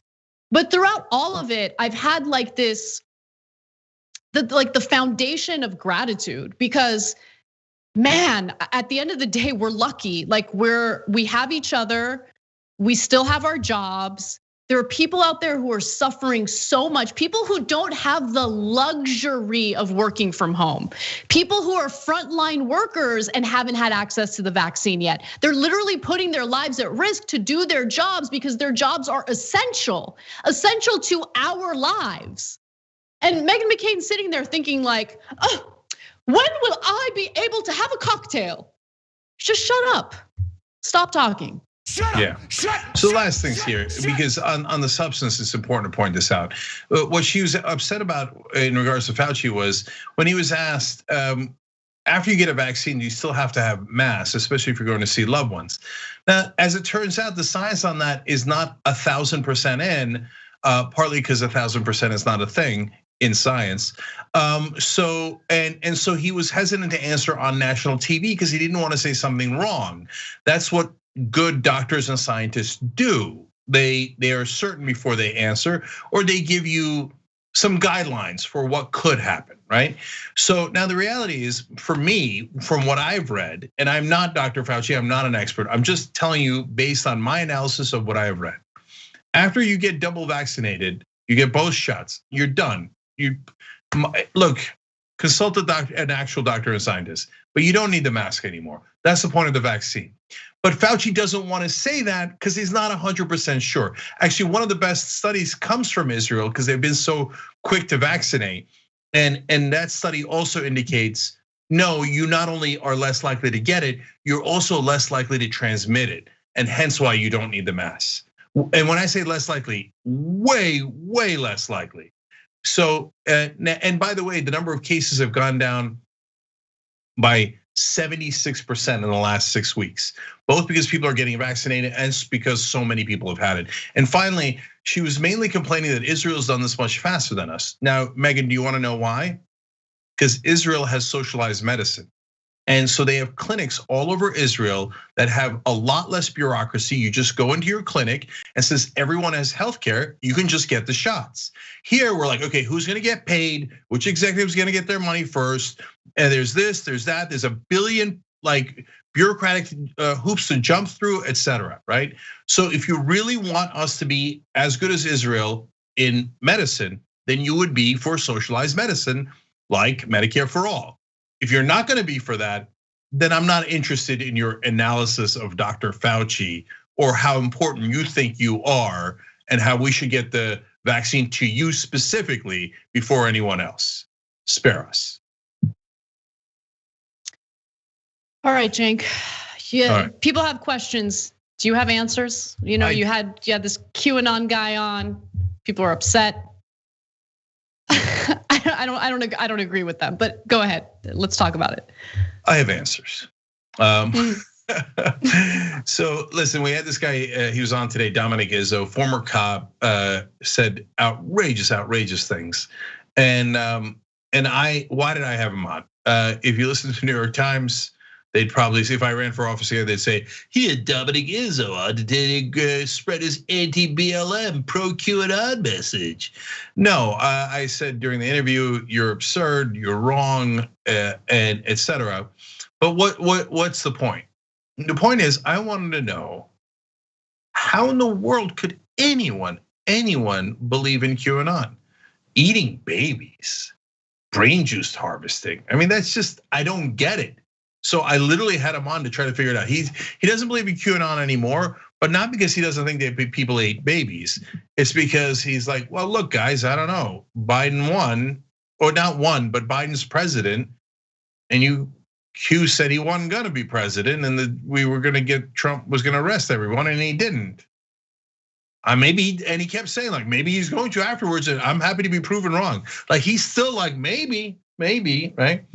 And so I found out two super important things from that interview, and I think that you'll see it here first on TYT, and then like literally years later, people are like, did you know this is why QAnon took off?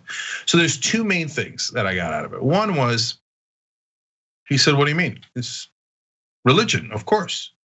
He's like, I'm a Catholic. We eat the body of Christ and drink his blood every Sunday. Now, if you're a normal functioning sane person, you think, yeah, including the majority of Christians, of course. Yeah, but that's not actually his blood, that's wine, and it's not actually his body, that's a cracker, okay? But fundamentalists believe it's literal. For the rest of us, we can't believe that they think it's literal. So every person I know goes, no, Cenk, no, they don't actually believe that. What I'm trying to tell you is, you're looking at it from your perspective. They do actually believe it. So that's why Dominic then turns around and goes, well, if we eat the body and blood of Christ to be holy, well, obviously the Satanists eat the blood and the body of the children because they're Satanists. Now, again, you think, no, he doesn't really, there's no way that anybody actually believes there are Satanists who are eating people. No, they really do. Religion convinced them that Satan is real and that he's in the world. They talk about it all the time, nonstop. Satan's in the world, Satan's in the world, Satan's in the world.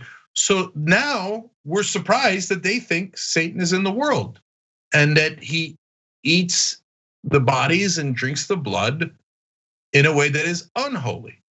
The minute he said it, I was like, oh, in fact, we have a little clip of it here. I already told you basically, but let's just take a quick look at it so you can see what I'm referring to.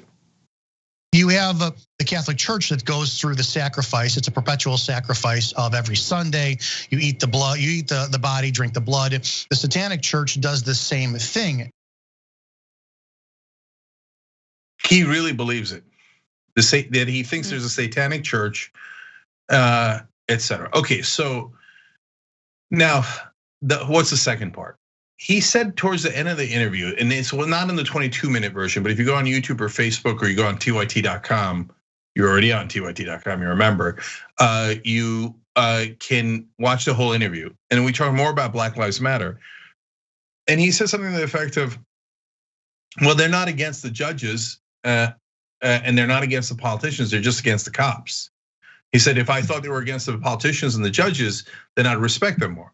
I'm like, Dominic, of course they're against the judges and against the politicians. That's why forget Republican politicians, Democratic politicians hated them until George Floyd. And then even after George Floyd, when they said defund the police, all the politicians were like, oh, they're in a constant battle with politicians. And he's like, well, then why haven't I ever seen it on social media? The only things I ever see are how Black Lives Matter want to attack cops. And I was like, oh my God, this social media thing's even worse than I imagined. He never sees the truth. Yeah, I think boomers should be banned from social media. Like boomers are not allowed to use social media ever. Cause like they don't get it. Like they don't get how social media, and I'm not being serious, obviously, but they don't understand how it works. And early days of Facebook, I was naive enough to think like, no, they're gonna know that you can post like fake news and fake stuff. Like people aren't gonna just believe everything they read on social media. No, they do. They just believe everything they read on social media. Like it's amazing.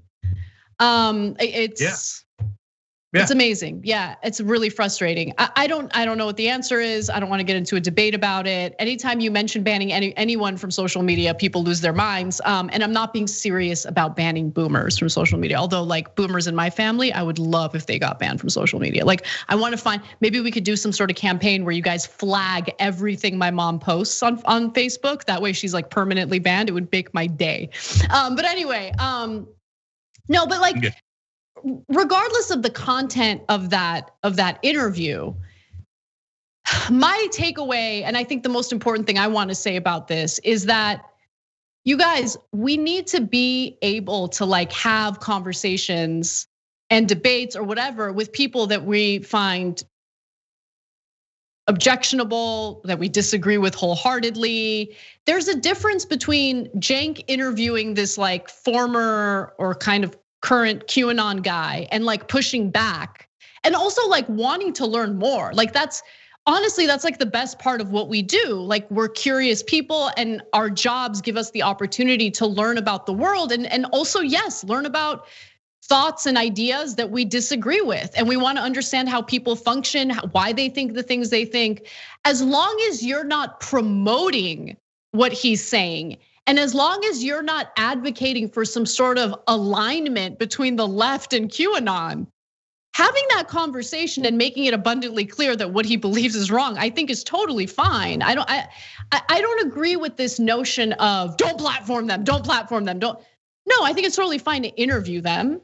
I think it's totally fine to do so while making it clear what they're lying about, what they're wrong about. You get the point.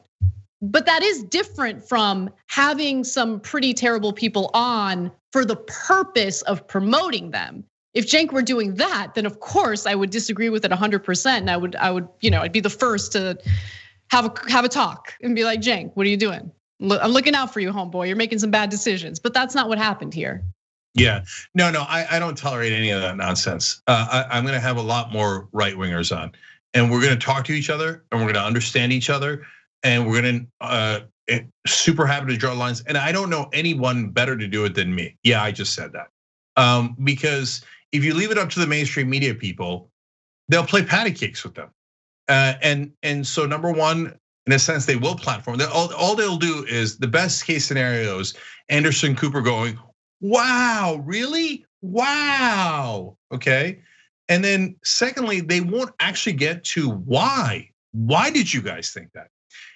And thirdly, if they do get to it, they'll get so scared they'll run for the hills, because the minute the guy says it's religion, that's what Catholicism in my case taught me.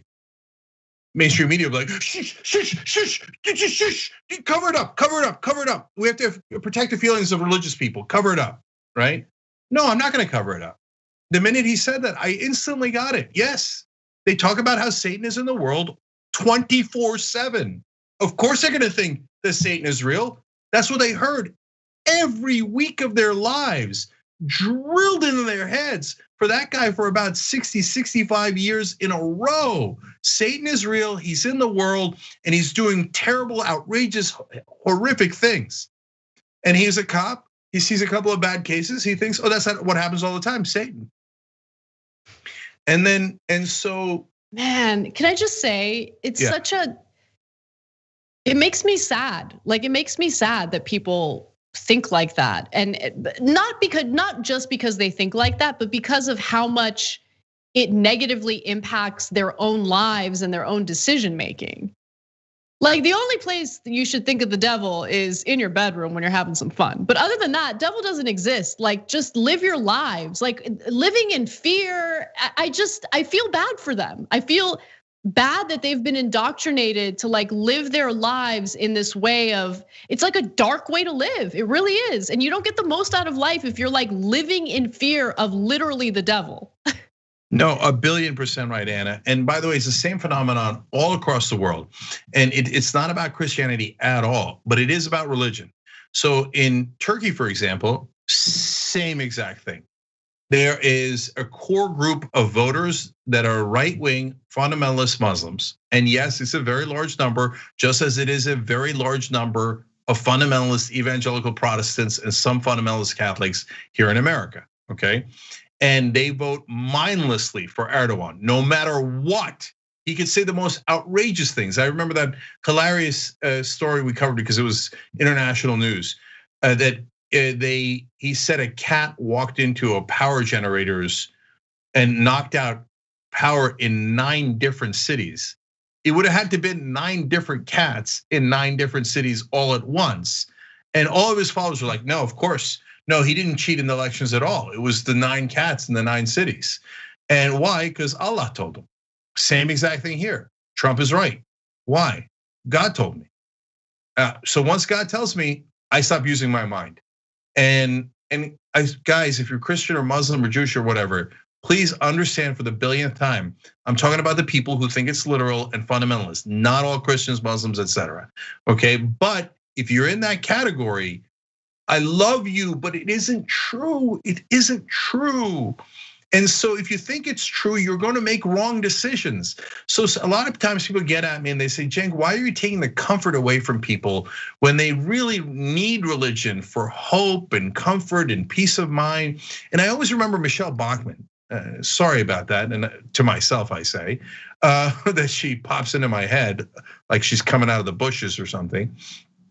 Okay, if you don't remember that old school reference, she hid in the bushes of an LGBT event and popped out afterwards when people came out the door like, aha, I got you, you're gay.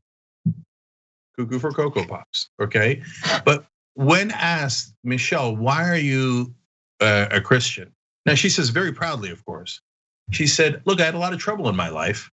And when I became born again, I realized I didn't have to make any decisions. Jesus would just make the decision for me. And then I felt great peace. And so I get that they feel that peace, but it's also true that he's not there. You're just talking to yourself. It's a psychological trick to get yourself to make those decisions you want to make anyway, but not to feel any responsibility over it. And so when you do that, you lead down wrong paths. So when people get at me and say, Cenk, don't ever talk bad about religion because you're taking people's hope away. Look, I don't want to ever take people's faith away. And I don't have the answers to all of spirituality. I'm arrogant, but not quite that arrogant quite yet, okay? But what I do know is I've got to tell you it's not true, not because I'm trying to attack or I'm trying to do this or I'm trying to do that. I'm saying it literally because it's not true. And that's my job to tell you things that are true or not true. And Beelzebub is not walking around eating babies. He's just not. He doesn't exist. It's obvious mythology. It's in the mythology of almost all the cultures. It's in the Sumerian mythology. It's in the Hittite mythology. You go back, it's like saying Dumbledore's, working with Slytherin. And I know I'm offending some of you, and I love you. And religious people do some of the greatest things on earth, but it just isn't true. So, and if you don't believe me, just read the Bible, read the Quran. That's what I did. I was religious for a little while, and then I read the text, and I was like, I really have to kill a goat and sprinkle the blood in the four corners of the temple? And if I don't, then Satan is gonna kill my kids? Okay, we should wrap this up before you get to shellfish. Like, we've worked together for too long. I've heard it too many times. I can't take it anymore. Right, I just can't take it anymore. I got to go and interview another right winger, no joke. But look, guys, the last thing is the social media thing, which is more immediately dangerous. He never once heard the reality of Black Lives Matter. Literally, the only things that crossed his path were that they want to attack cops and maybe kill them. If you thought Black Lives Matter was purely to kill cops, you would be against them too. We have to fix social media. They create these bubbles where they're in basically a reality desert. You know, we talk about food deserts. They're in a reality desert. It's never even crossed their radar what the truth is.